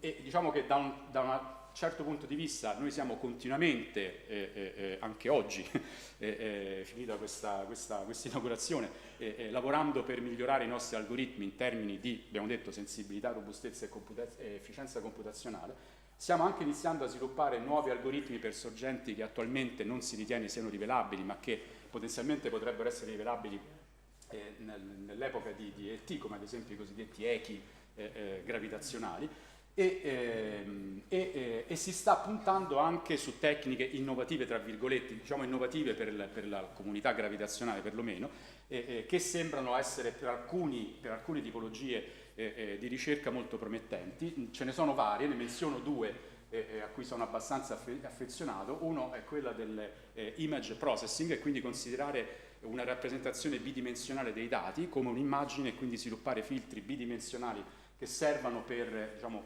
ridurre, per affossare il rumore rispetto al segnale. Qui c'è un esempio sulla sinistra che è tratto da un lavoro del nostro collega Lorenzo Pierini, in cui sia sulla sinistra che sulla destra ci sono dei dati con un segnale simulato che sulla sinistra è quasi invisibile. Dopo l'applicazione del filtro questo segnale risulta essere già ad occhio molto più visibile. Ovviamente questo è un caso estremo ed esemplificativo, ma che diciamo, in effetti facendosi poi i conti e testando l'algoritmo sembra indicare una strada promettente, almeno per certe tipologie di segnali. Un altro ambito ovviamente, perché è pervasivo, è quello del machine learning, che si sta applicando in diverse, cercando di applicare, perlomeno esplorare in diverse aree, che riguardano ovviamente il trattamento del rumore, quindi sia il denoising che ad esempio la classificazione e identificazione di glitch, sia la rivelazione dei segnali che la stima dei parametri. E qui vabbè, vedete un plot relativo ad una simulazione di un collasso stellare. Le simulazioni, nonostante i collassi stellari siano difficilmente modellizzabili, le simulazioni più recenti sembrano tutte andare nella direzione di mostrare che ci sono alcune feature, okay, nel segnale gravitazionale, visibile ad esempio in questo spettrogramma come questo arco giallo indicato con la lettera A, che sono abbastanza model independent, okay? E quindi feature di questo tipo potrebbero essere adatte ad essere cercate con tecniche di machine learning che sono robuste e veloci, okay?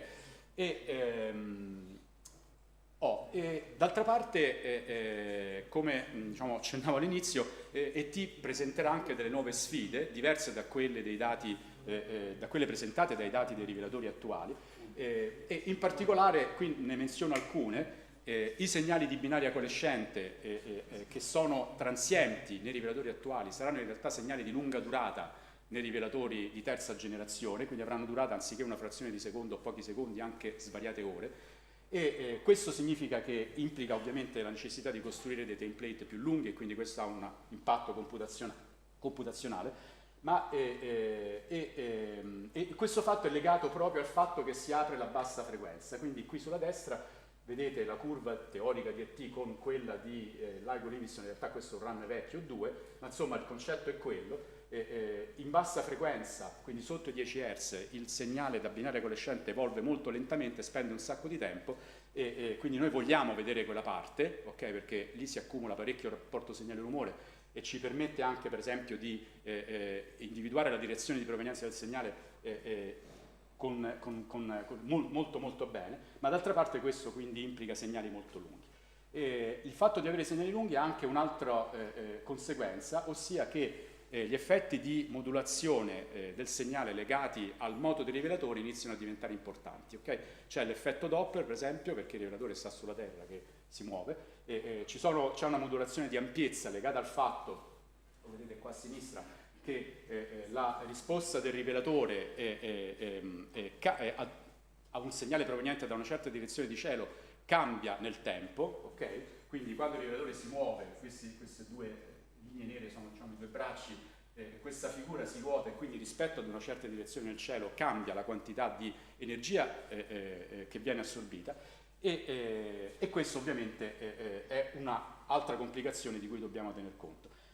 Tutto ciò si inserisce nel fatto che avere una così grande sensibilità implica, accennavo prima, ad avere dell'ordine di 100.000 segnali per anno, okay? Soprattutto buchi neri binari ma anche molti sistemi che coinvolgono stelle di neutroni non è detto che le tecniche attuali di matched filtering, quindi ottimali, siano ancora utilizzabili e quindi è importante pensare a quali sono le alternative. Un altro aspetto, è l'ultimo, è quello della sovrapposizione dei segnali. Un altro problema che non c'è per i rivelatori attuali ma che ci sarà in ET, avere tanti segnali lunghi significa, qui vedete una simulazione sulla sinistra, significa che ad ogni istante di tempo ce n'è più di uno, okay, nei nostri dati. Quindi non è detto che i metodi attuali siano utilizzabili, perché noi vogliamo rivelare i segnali individualmente, perché vogliamo stimarne i parametri individualmente, perché è solo così, soprattutto così, che possiamo poi fare la fisica, e quindi c'è la necessità di fare un disentangle, di separare questi segnali sovrapposti. Sono studi che già sono iniziati, ma che ovviamente insomma, diciamo, ancora non sono conclusi, ancora una ricetta non esiste. Inoltre la sovrapposizione dei segnali da binaria coalescente può anche avere un impatto su ricerche per altre tipologie di segnali, perché rispetto a questi possono costituire queste tante binarie coalescenti un background di rumore aggiuntivo che deve essere considerato.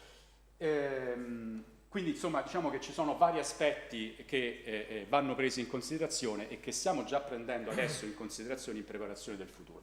Quindi vabbè, mi fermo qui, è stato già detto, è una grande fatica ovviamente l'avventura di ET, ma ovviamente le prospettive scientifiche sono incredibili. Dal punto di vista dell'analisi dati, acquistare expertise nell'analizzare i dati adesso è cruciale per poter poi essere capace di analizzare i dati di ET, ed è per questo motivo che in realtà bisogna investire adesso nei giovani, in modo tale da avere poi dei analisti dati capaci quando ET entrerà in funzione. Ok, mi fermo, scusa se ho fatto un po' di ritardo. In verità potremmo chiedere qualcosa, una domanda o due al massimo, e poi passiamo a Luca Naticchioni che ci parla del sito. Prego, Marco Pallavicino.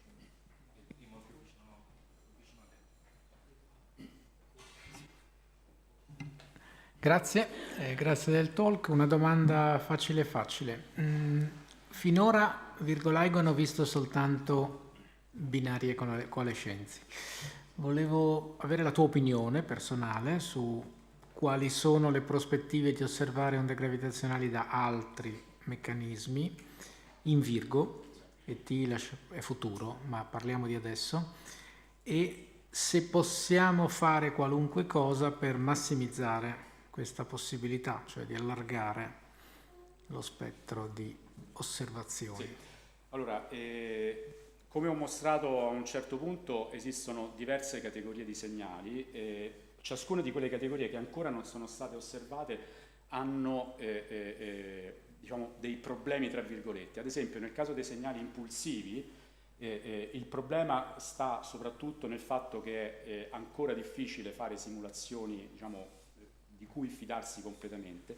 Abbiamo un'idea della quantità di energia, per esempio, che viene emessa in onde gravitazionali in un collasso stellare, e il problema è che data questa energia l'orizzonte di rivelabilità è sostanzialmente adesso la nostra galassia.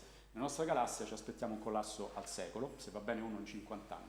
Quindi diciamo che da questo punto di vista la situazione non è ideale. Poi ci sono ovviamente modelli che prevedono emissioni maggiori, eccetera, eccetera, però diciamo, il limite attuale ad esempio nel caso di quella categoria specifica è appunto l'orizzonte dei rivelatori attuali.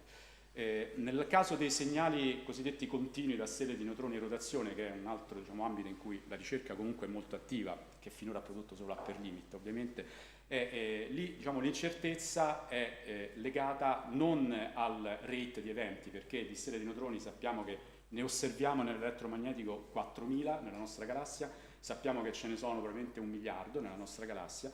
Il problema è l'ampiezza del segnale, che dipende da un parametro che è il grado di deformazione della stella, e non sappiamo quant'è. Ci sono i modelli teorici che ci dicono quale potrebbe essere il valore massimo, okay? Ma in realtà poi qual è il valore vero per le stelle di neutroni che veramente esistono non lo sappiamo. Ci sono delle indicazioni che ci dicono che questo grado di asimmetria potrebbe essere almeno per la sottopopolazione delle cosiddette millisecond pulsar, quindi sono stelle di neutroni che ruotano molto velocemente, dell'ordine di 10 a meno 9 sulla base di diciamo, analisi indirette della popolazione osservata delle millisecond pulsar. Se così fosse non saremmo lontani da lì, perché i nostri upper limit attuali sul grado di asimmetria sono già sotto o dell'ordine in alcuni casi di 10 alla meno 8, quindi non ci mancano 10 ordini di grandezza. Se fosse così, ET dovrebbe essere in grado di osservare questi segnali, ma forse in realtà anche prima, dipende poi effettivamente dalla sensibilità dei rivelatori. Però appunto diciamo che in questo caso l'incognita è che non sappiamo veramente, noi potremmo stare nelle situazioni in cui al prossimo chunk di dati che analizziamo troviamo un segnale di questo tipo, perché magari c'è qualche stella di neutroni nella nostra galassia che è diciamo, piuttosto deformata e sta appena sotto la nostra sensibilità. Analizzando un po' più di dati potremmo trovarlo. Però diciamo che la grande incognita effettivamente è questa. Per quanto riguarda i background stocastici, diciamo, quelli di natura cosmologica probabilmente sono al di là delle capacità dei rivelatori attuali, quindi prodotti in epoche iniziali subito dopo il Big Bang, e da questo punto di vista ET potrebbe fare la differenza. Diverso è il discorso per i background astrofisici, quindi prodotti da sovrapposizione di sorgenti diciamo standard, ad esempio dai sistemi binari compatti. Per quelli ci aspettiamo un background astrofisico che potrebbe essere rivelabile già in O5, se diciamo, i rivelatori arriveranno alla sensibilità di progetto prevista per O5. Ci sono ovviamente anche lì incertezze legate un po' al numero, alla popolazione di questi oggetti, però diciamo, in maniera diciamo, non troppo ottimistica si può pensare che tale tipo di background possa essere rivelato in quell'occasione. Dopodiché quello che possiamo fare diciamo, è ovviamente diciamo, la cosa fondamentale è quella di avere un network di rivelatori, okay, che abbiano diciamo, sensibilità significative tutte quante e tutti quanti, perché chiaramente questo ci aiuta. Per esempio nel caso di ricerche cosiddette all sky, ricerche blind, in cui si cerca su uno spazio dei parametri senza assumere molto sulla posizione, sui parametri delle sorgenti, avere tanti rivelatori, più rivelatori in coincidenza tra di loro aiuta tantissimo, perché permette di abbattere la probabilità di falso allarme e quindi chiaramente questa cosa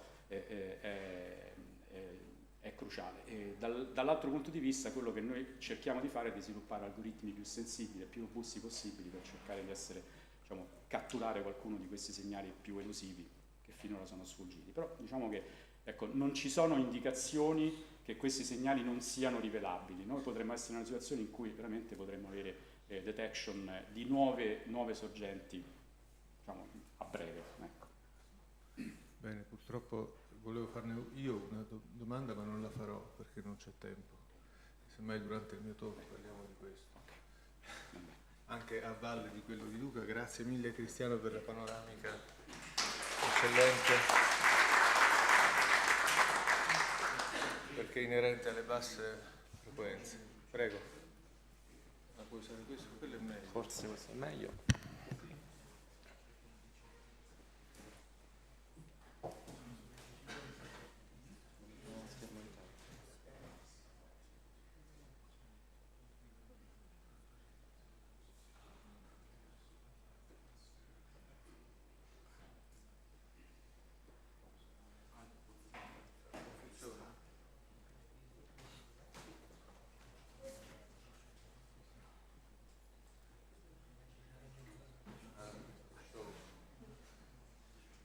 Va bene, io vi parlerò invece del sito italiano in Sardegna. Naturalmente abbiamo visto quanto è importante avere un rumore basso nei rivelatori, che andiamo anche a raffreddare per questo motivo, e quindi il sito che noi cerchiamo, abbiamo sempre cercato per te, è un sito a basso rumore.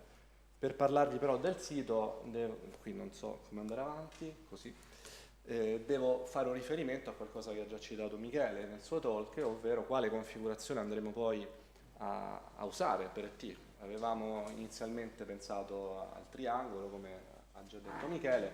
In realtà le evidenze al momento sono tutte a favore, come abbiamo ampiamente pubblicato, anche dimostrato, di una configurazione a 2L, quindi in realtà 2 siti rispetto all'unico sito con il triangolo.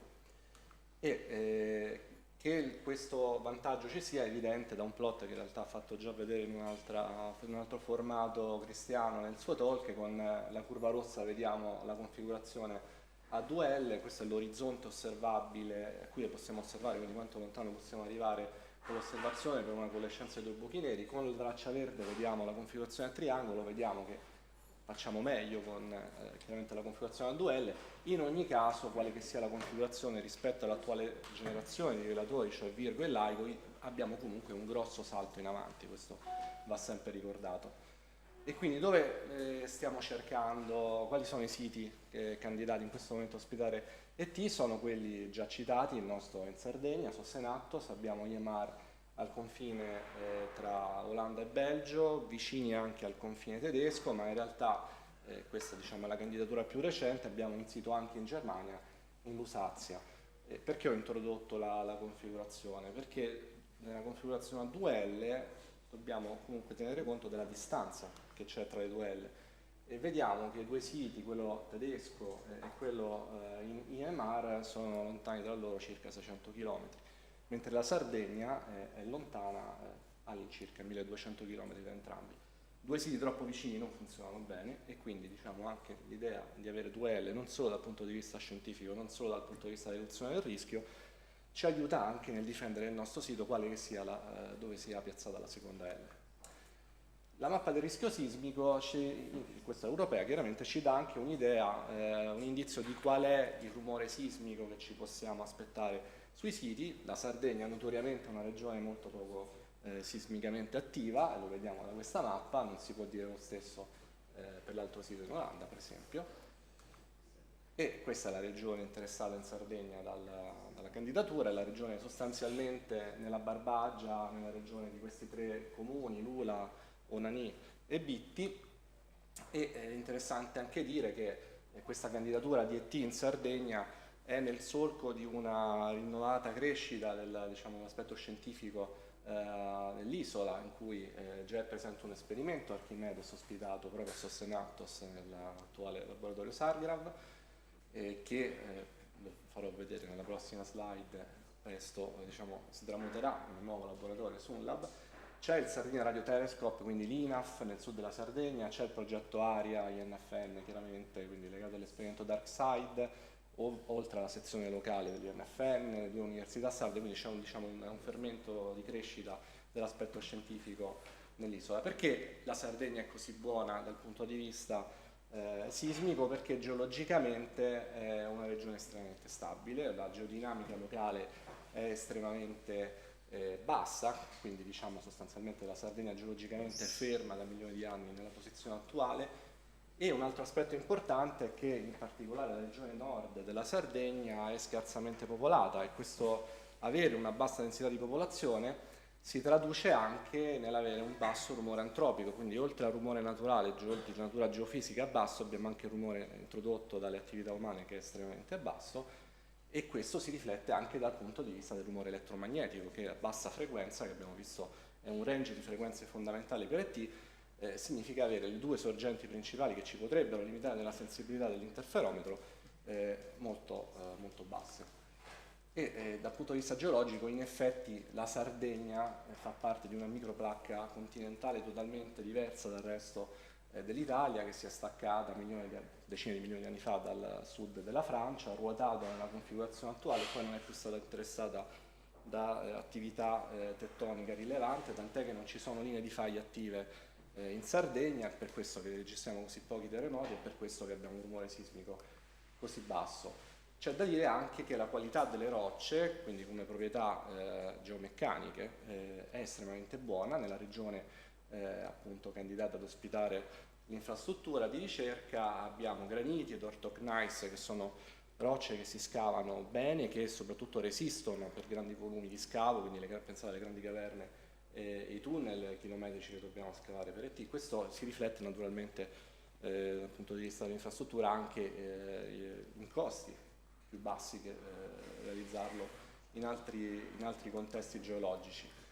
E quindi come siamo arrivati però in Sardegna, in particolare a Sossenattos? Questa è una storia ormai abbastanza nota, no? Siamo nel 2010, stiamo preparando il conceptual design study a valle appunto di questo primo incontro di pazzi visionari che diceva Michele prima, e quindi ci serviva a fare una ricognizione in tutta Europa di quelli che potevano essere i siti potenzialmente candidati, quelli con un rumore in primis sismico basso, e una regione che era chiaramente attrattiva da questo punto di vista era appunto la Sardegna. E proprio qui a Roma nasce l'idea di arrivare lì, e nasce in un modo in cui il motore primo è stato Fulvio Ricci, appunto, che si è messo al telefono a chiamare i vari direttori delle miniere, ex miniere in realtà in Sardegna, chiedendo ospitalità per una misura di una settimana, insomma, quindi una cosa abbastanza innocua, però lo facevamo con il cappello degli NFN, Istituto Nazionale di Fisica Nucleare, che messo insieme alla parola miniera faceva magari intimoriva qualcuno, e quindi non abbiamo avuto grandi disponibilità, se non da Luca Loddo, che era il direttore allora della miniera di Sossenattos, che invece ci ha dato subito grande disponibilità e supporto poi anche negli anni successivi. E quindi nel 2010 da Roma parte la prima spedizione a Sossenattos e si installa un sismometro che vedete qui sotto il dito del nostro Maurizio Perciballi, e che misura per una settimana appunto il rumore sismico a Sossenattos, che guarda un po' risulta estremamente basso. e nella campagna europea, questa survey europea che è stata fatta in quell'anno, risulta uno dei migliori. E alla luce di questo, 2 anni dopo, ci organizziamo per tornare e rimanere a Sossenattos, e quindi andiamo a costruire la prima stazione di misura stabilmente nella miniera. Ricordo bene quest'anno perché ero lì appunto a costruire materialmente questa stazione, che è ancora in misura, il nostro sismometro è ancora lì che prende dati, e a seguito di questo abbiamo avuto la prima pubblicazione che ha dimostrato, diciamo, la qualità del sito su un lungo periodo di acquisizione di un paio di anni, correlando anche il dato sismico con altri dati ambientali, diciamo, di rumore ambientale. Poi nel 2019, anche diciamo, in vista della candidatura nella roadmap ESPRI e del rinnovato interesse a questo punto a supportare IT anche da parte delle nostre istituzioni, siamo stati in grado di iniziare una campagna di misura estesa, quindi a Sossenattos, da un sismometro che misurava e prendeva dati appunto lì dal 2012, abbiamo costruito una rete di sensori aggiungendo altre 2 stazioni sotterranee, una in superficie, non solo più sismometri ma anche magnetometri, microfoni, infrasound, microbarometri, rivelatori di radon, insomma stazione medio chiaramente in superficie.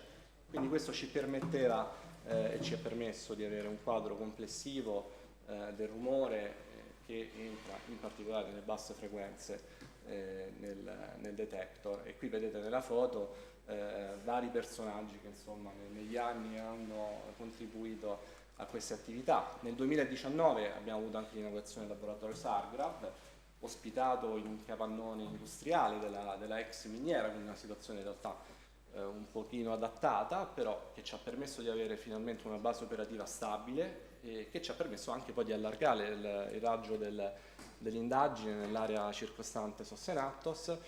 Laboratorio Sargraf che poi ospita un esperimento che è quello di Archimedes, che anch'esso poi entra nella caratterizzazione del sito perché ci ha permesso di fare delle misure estremamente sensibili di tilt attraverso il tiltometro che fa parte dell'esperimento, e poi abbiamo installato rivelatori muonici, sono stati effettuati rilievi topografici dell'area, insomma tutta una serie di attività funzionali alla candidatura.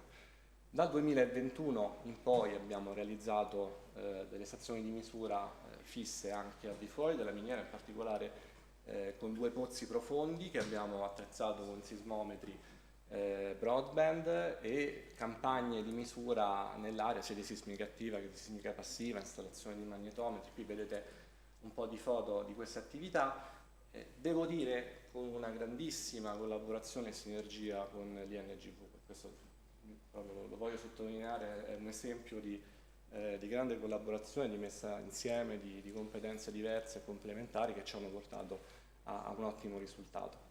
E poi, diciamo, arrivando a tempi più recenti, c'è la presentazione del laboratorio Sunlab che è avvenuta appunto 2 o 3 settimane fa lì a Lula. Questo è un laboratorio che andrà a sostituire l'attuale capannone ex minerario in cui eravamo ospitati finora. Sarà un vero e proprio laboratorio in cui l'INFN è capofila, ma in cui partecipano anche l'INGV e l'INAF con spazi sperimentali dedicati, e quindi questo veramente è un primo seme stabile che abbiamo piantato lì a Sossenattos.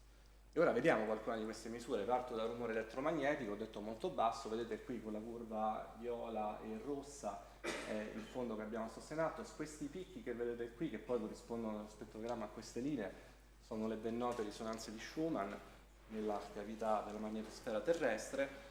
Vederle così pulite, così chiare è qualcosa di peculiare, bisogna tipicamente andare all'Artico, in stazioni remote, lontane chiaramente da attività umane, e qui a Sossenattos se le vediamo bene. Il confronto è con i magnetometri installati a Virgo, chiaramente è un'area più popolata, ma c'è una componente anche di rumore autoinflitto sostanzialmente. L'avere un apparato sperimentale di grandi dimensioni, estremamente complesso, esso stesso genera rumore elettromagnetico, che però a bassa frequenza va tenuto sotto controllo, e questo, diciamo, è qualcosa che ci deve anche spingere nella progettazione del detector e dell'infrastruttura di ricerca complessivamente, nel fare in modo di mitigare questo tipo di rumori ed evitare di, diciamo, andare a peggiorare una situazione che invece in origine è così buona.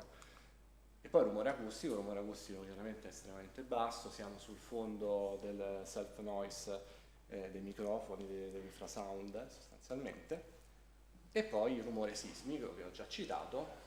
In questo cerchio rosso vediamo l'area, la zona di frequenza, la banda delle basse frequenze che interessa T, da 2 Hz in poi, e vedete, questi sono i percentili, andiamo a toccare, addirittura andiamo sotto talvolta questa linea tratteggiata che rappresenta il fondo di rumore terrestre, un modello empirico fatto sulla base di misure acquisite da stazioni di misura estremamente silenziose distribuite su tutto il mondo. Quindi già di per sé, anche dal punto di vista geofisico, questo tipo di misure dimostrano che siamo di fronte a una situazione molto peculiare di rumore così basso. E infatti se facciamo il ranking, una sorta di classifica andando a prendere un campione di stazioni che sono quelle più quiete al mondo, stazioni sismiche, troviamo che SOS nella banda che ci interessa, in particolare tra 4 e 7 Hz, ha attualmente le stazioni sismiche più quiete al mondo, ma non tra le stazioni, la prima, la seconda, la terza, cioè veramente stiamo guardando un unicum dal punto di vista geofisico.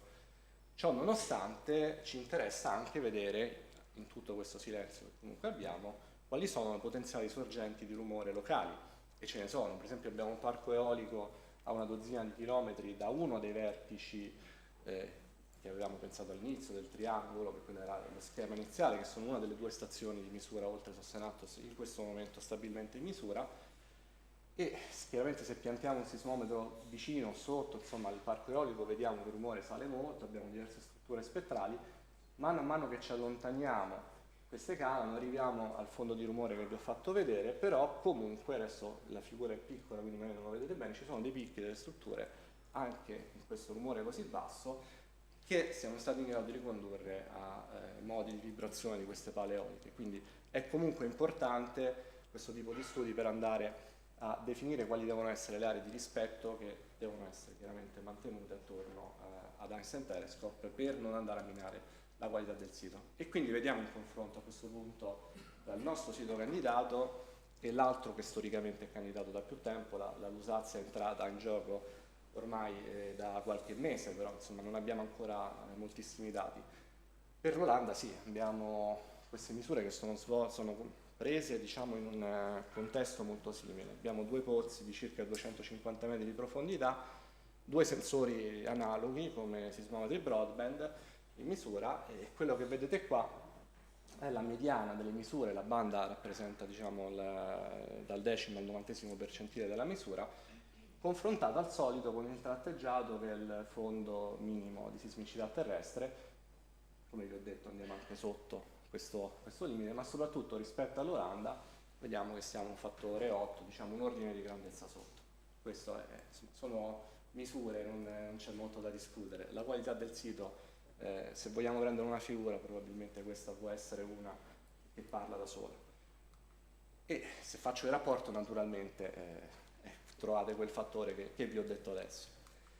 Questo però si riflette anche dal punto di vista di un altro tipo di rumore, che è il rumore newtoniano, che è dovuto alle fluttuazioni di densità di massa nell'intorno degli specchi, degli interferometri, che sono le nostre masse di test del detector, e queste fluttuazioni di densità di massa da cosa sono prodotte da onde sismiche, in particolare di tipo compressivo, e quindi questo tipo di rumore che interagisce direttamente con le masse di test e quindi non è schermabile, è chiaramente proporzionale allo spettro di rumore sismico. Quindi quel fattore che vi ho fatto vedere nel fondo sismico lo ritroviamo tale e quale nel rumore newtoniano. Qui lo confrontiamo con la linea nera che è la sensibilità di design di ET. Come vedete in Sardegna, in mezzo abbiamo la mediana, 10% del tempo, 90% del tempo, siamo praticamente sempre sotto, salvo qualche transiente e una piccola regione tra 2 e 3 Hz, la sensibilità di design. Questo significa che già così il sito, dal punto di vista del rumore newtoniano, andrebbe quasi bene. In realtà un minimo di cancellazione di questo tipo di rumore, di noise cancelling, va comunque fatta perché i transienti ci sono comunque. Però se vediamo l'altro sito, che è quello olandese, siamo ben sopra, e la cancellazione che dovremmo effettuare di rumore per portarlo a essere compatibile nelle basse frequenze con la curva di sensibilità di ET è al momento molto difficile. è una tecnica che abbiamo sviluppato, ma non a quel livello. Probabilmente da 10 anni sapremo fare di meglio, ma non possiamo dire con certezza che riusciremo a renderla compatibile con la curva di sensibilità. Quindi anche questa è una di quelle figure che parla da sole sulla qualità del sito. E quindi concludo appunto ricordando come abbiamo fatto tutta questa campagna di misure che ormai va avanti da 15 anni, che nasce proprio qui a Roma come iniziativa, e come in particolare ci siamo concentrati sul rumore a bassa frequenza, che è proprio quello che più potrebbe minare gli obiettivi scientifici di ET, in quella banda così cruciale sotto 10 Hz, e la Sardegna in questa banda, in particolare la regione della Barbagia, risulta davvero essere uno dei siti più quieti al mondo e rende di fatto il sito sardo, il nostro sito candidato, il miglior sito candidato per ospitare ET al mondo. Grazie.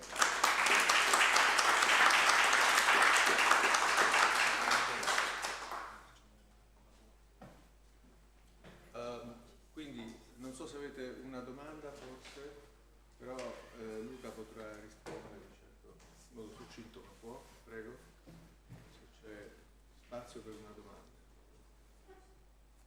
If not, ok, grazie Luca, perfetto. Ricordo che la motivazione di ET Sardegna, ET basse frequenze, è uno dei punti chiave del progetto ETIC, ok? Già che una sostanziale porzione di questi fondi è stata destinata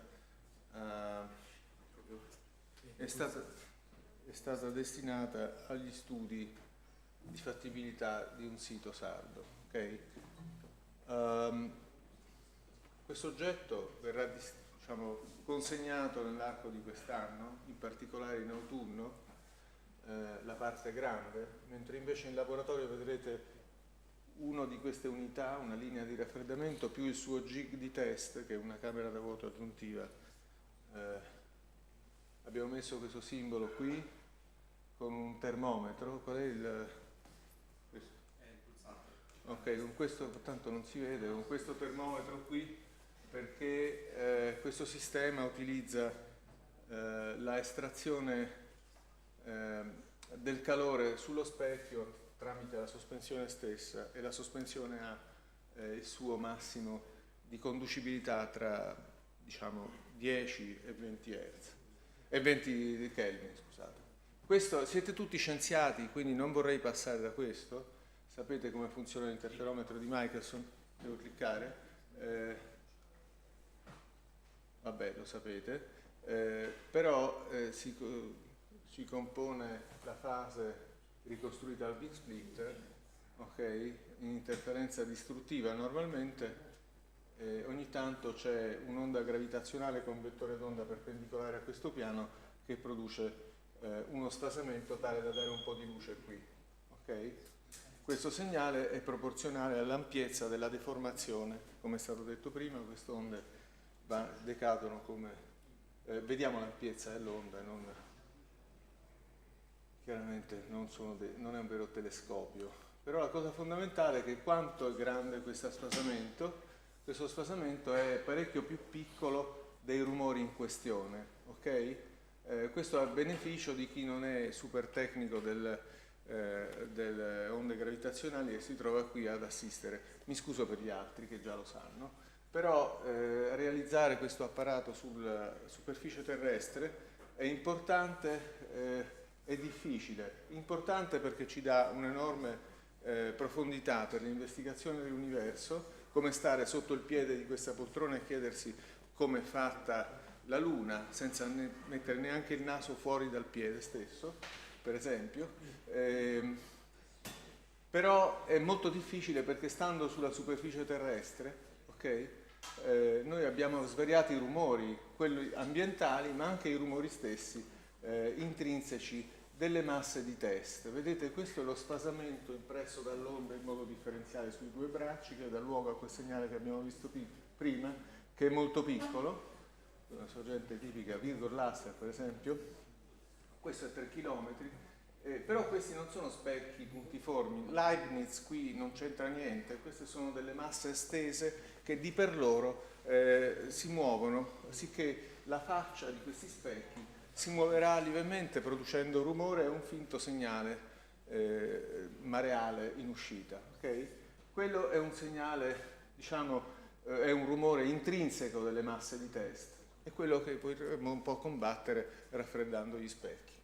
Ci sono svariati altri rumori e noi abbiamo lavorato, diciamo, in questo sito di Roma su tutti questi. Essenzialmente ci siamo curati dell'hardware di tutto questo apparato, ad eccetto del sistema di iniezione e del sistema di detection. Quindi considerate che esiste questo cubo che è il rivelatore che sta in un ambiente, e ci siamo occupati di quell'ambiente perché filtriamo il rumore di vibrazione sismica che ci viene dall'ambiente, ma ci occupiamo anche del rumore del metro, cioè dell'interferometro, ma anche del rumore intrinseco di queste masse che di per loro si muovono perché c'è una dissipazione meccanica e una temperatura a cui sono sottoposte, d'accordo?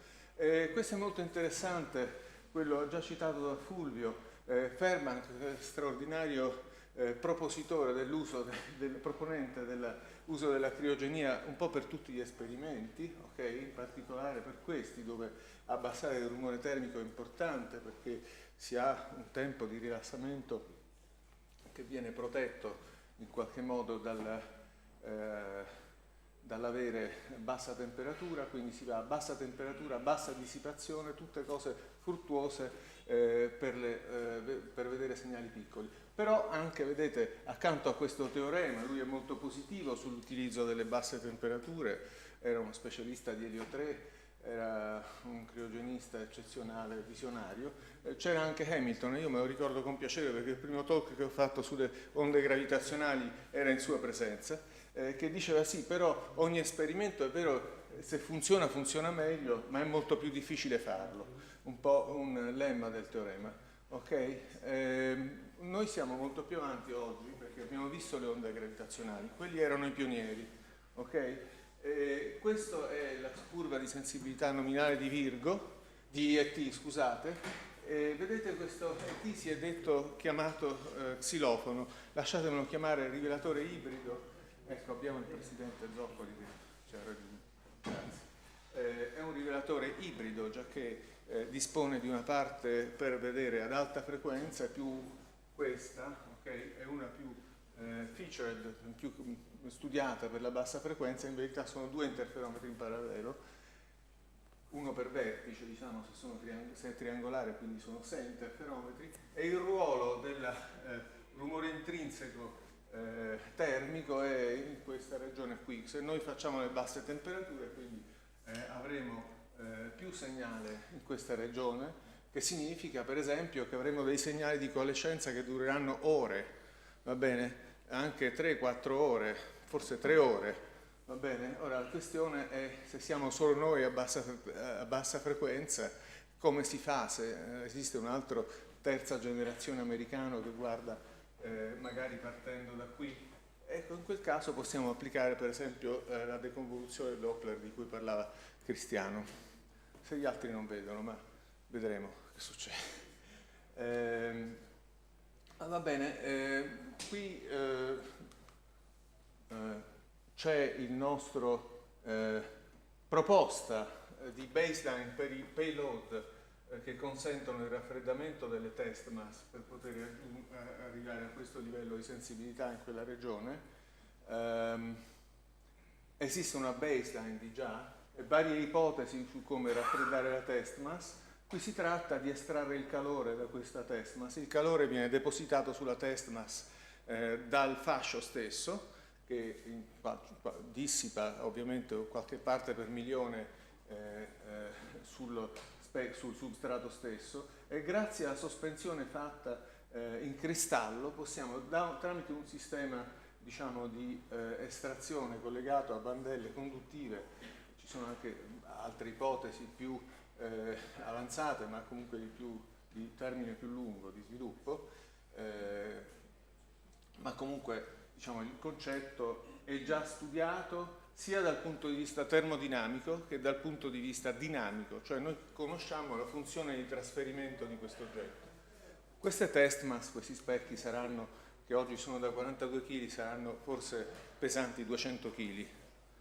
Ok? Qui a Roma era stato, come è stato introdotto da Sciarrino all'inizio, promosso giusto dopo la scoperta, e facendo leva sulla scoperta stessa, l'osservazione, la prima e le successive triple molto importanti, di cui siamo molto orgogliosi,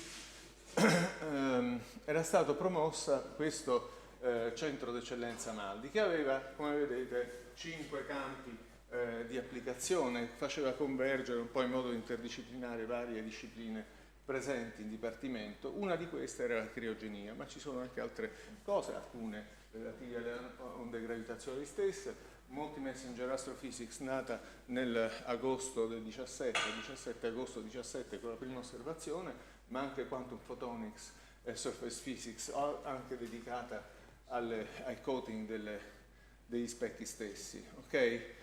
Cosa vogliamo fare? Entriamo nel nostro laboratorio. Cosa vogliamo fare in questo laboratorio? Ok, il concetto è questo: esiste in teoria in questi sistemi un sistema di isolamento sismico. Immaginate una catena di pendoli o un sistema attivo, qualcosa che sta sopra il payload che ospita lo specchio sospeso, la test mass, ok?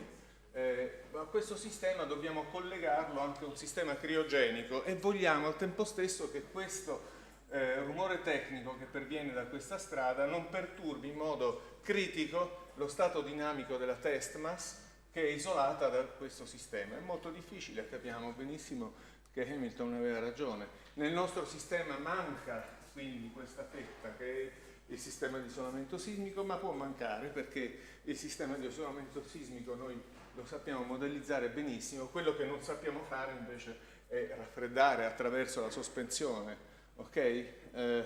Quindi diciamo noi studiamo nel nostro laboratorio questa parte, in particolare questa sospensione, ok? Queste sono cose budgetarie legate a ETIC, Michele ha già menzionato, diciamo, noi apparteniamo a questo blocco del gruppo, questo work package di ETIC, questo progetto che va a chiudersi nel 25, quello è un numero che include anche altre cose, diciamo. Noi siamo, questo laboratorio è afferente al Dipartimento di Fisica, all'INFN, gli apparati è diciamo, uno spazio dell'università dato in prestito anni fa per questa, nell'ambito di ARC, appunto per questo abbiamo voluto mantenere a Maldi Research Center per lo sviluppo, per diciamo, l'implementazione di apparati che non c'erano, d'accordo? E il ciclo fruttuoso di ETIC ci ha permesso di popolare questo laboratorio con degli apparati, ok? Abbiamo una certa cifra che viaggia intorno ai 4,6 milioni impegnati tra grant e apparati stessi. Abbiamo dovuto riqualificare un po' la struttura. Qui c'è un subset dei membri di ET, in verità questi non sono quelli di ETIC, è un subset dei membri di ET. Luca, che è il rappresentante di ET presso la sezione, sa benissimo che sono ben 65 persone questi, no? Molti teorici ovviamente. Alcuni di questi sono quelli di ETIC. Questo è il laboratorio che ora andiamo a vedere, questa è una linea di raffreddamento, vedete è questa parte che vedete qui, in questo angolino, dentro questa vasca che qui ancora era piena, più simile a un magazzino, ora un po' meno, come la vedrete. Questa parte qui verrà riempita quasi come un uovo da qui all'autunno, ok?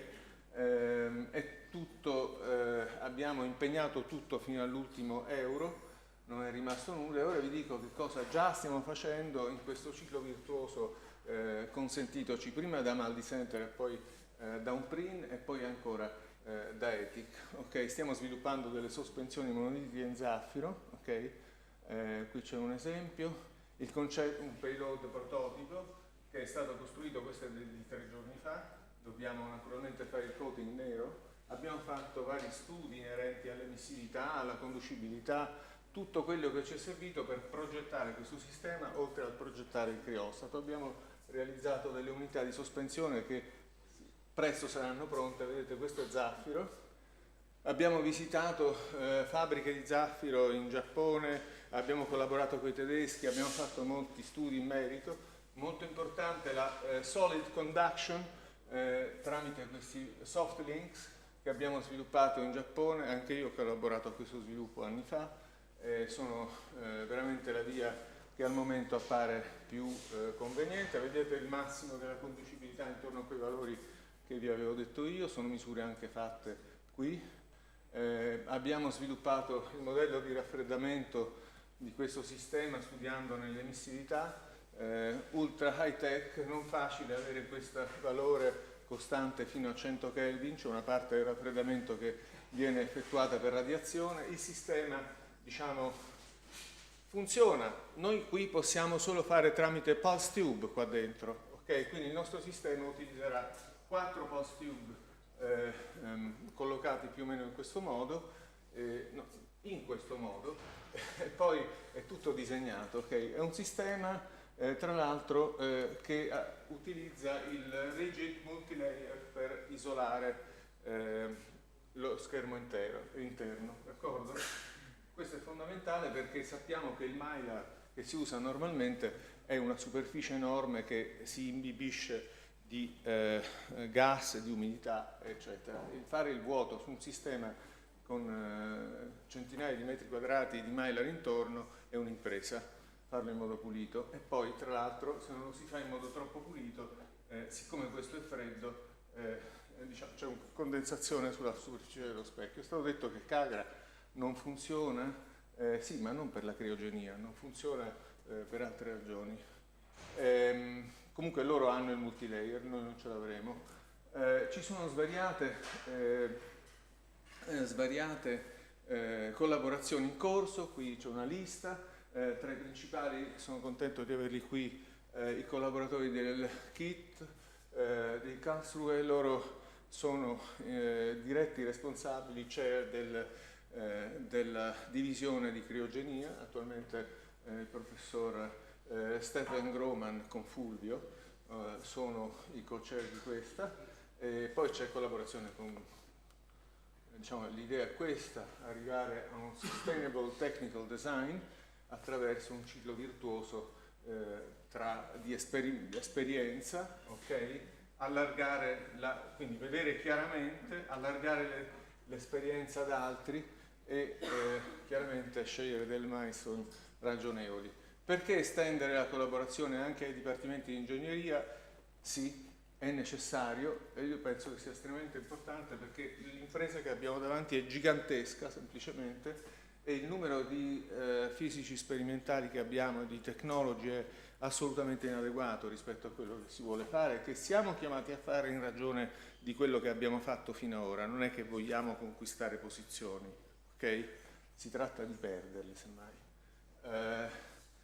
Ecco, anche la questione degli spazi è un problema che il direttore conosce benissimo perché purtroppo ci siamo scontrati con questo problema molto serio quando abbiamo fatto questo progetto. È un problema endemico nostro, della città universitaria, e quindi allargare forse da quel punto di vista può servire. Ci sono svariati progetti che possono servire come leva per allargare interessando altri dipartimenti, e concludo con questo. Abbiamo un programma già in essere con Dima e anche siamo partiti con i colloqui con SBAI per cercare di estendere, vedere se ci sono dei motivi di interesse. Il concetto però è questo: non iscriversi a un club, il club di ET, ma studiare cose nuove, quelle utili per ET. Ok? Ho concluso.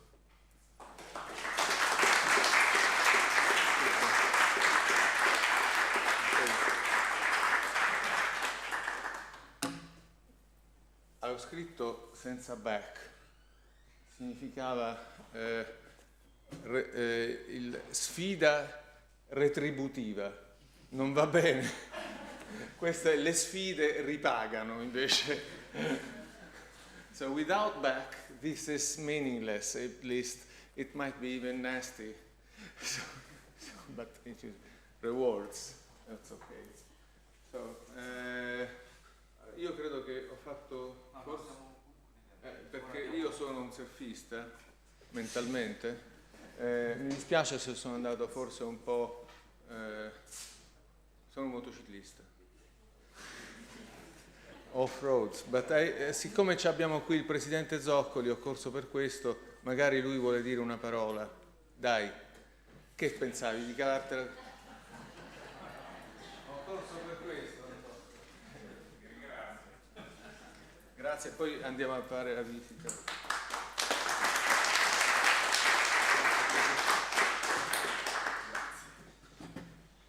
Bene, grazie. Arrivo alla fine invece che all'inizio, ma a volte dalla fine si cominciano nuove avventure, quindi è un piacere essere qua, soprattutto penso che questo sia un importante risultato e una milestone del nostro progetto Einstein Telescope. Come sapete siamo tutti impegnati nella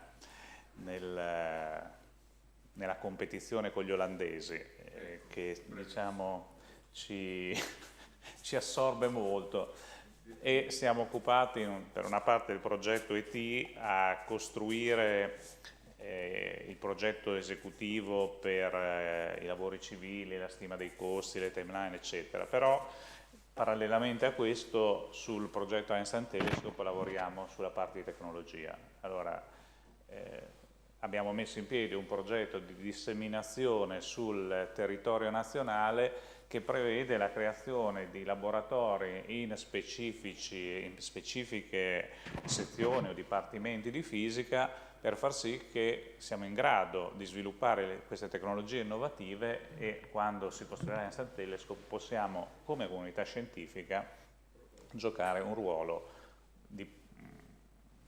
primario in tutta questa impresa.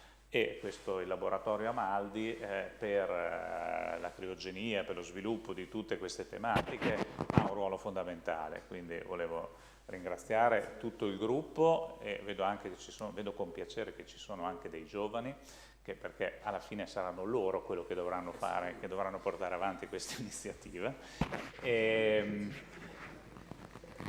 Ringrazio tutto il gruppo, ringrazio la sezione, il Dipartimento ovviamente per il supporto e spero che questo non sia solo una giornata in cui facciamo partire un qualcosa, ma sia l'inizio di un programma di ricerca scientifico integrato con gli altri laboratori, la collaborazione internazionale e possibilmente allargando anche la platea di persone che lavorano in questo campo per avere un futuro e avere un ruolo futuro in questa impresa. Quindi mi fa anche molto piacere che sia intitolato ovviamente Amaldi, che è stato il padre degli NFN, il padre delle onde gravitazionali e via dicendo, quindi meglio di così cosa possiamo dire. Grazie di tutto. Grazie a te.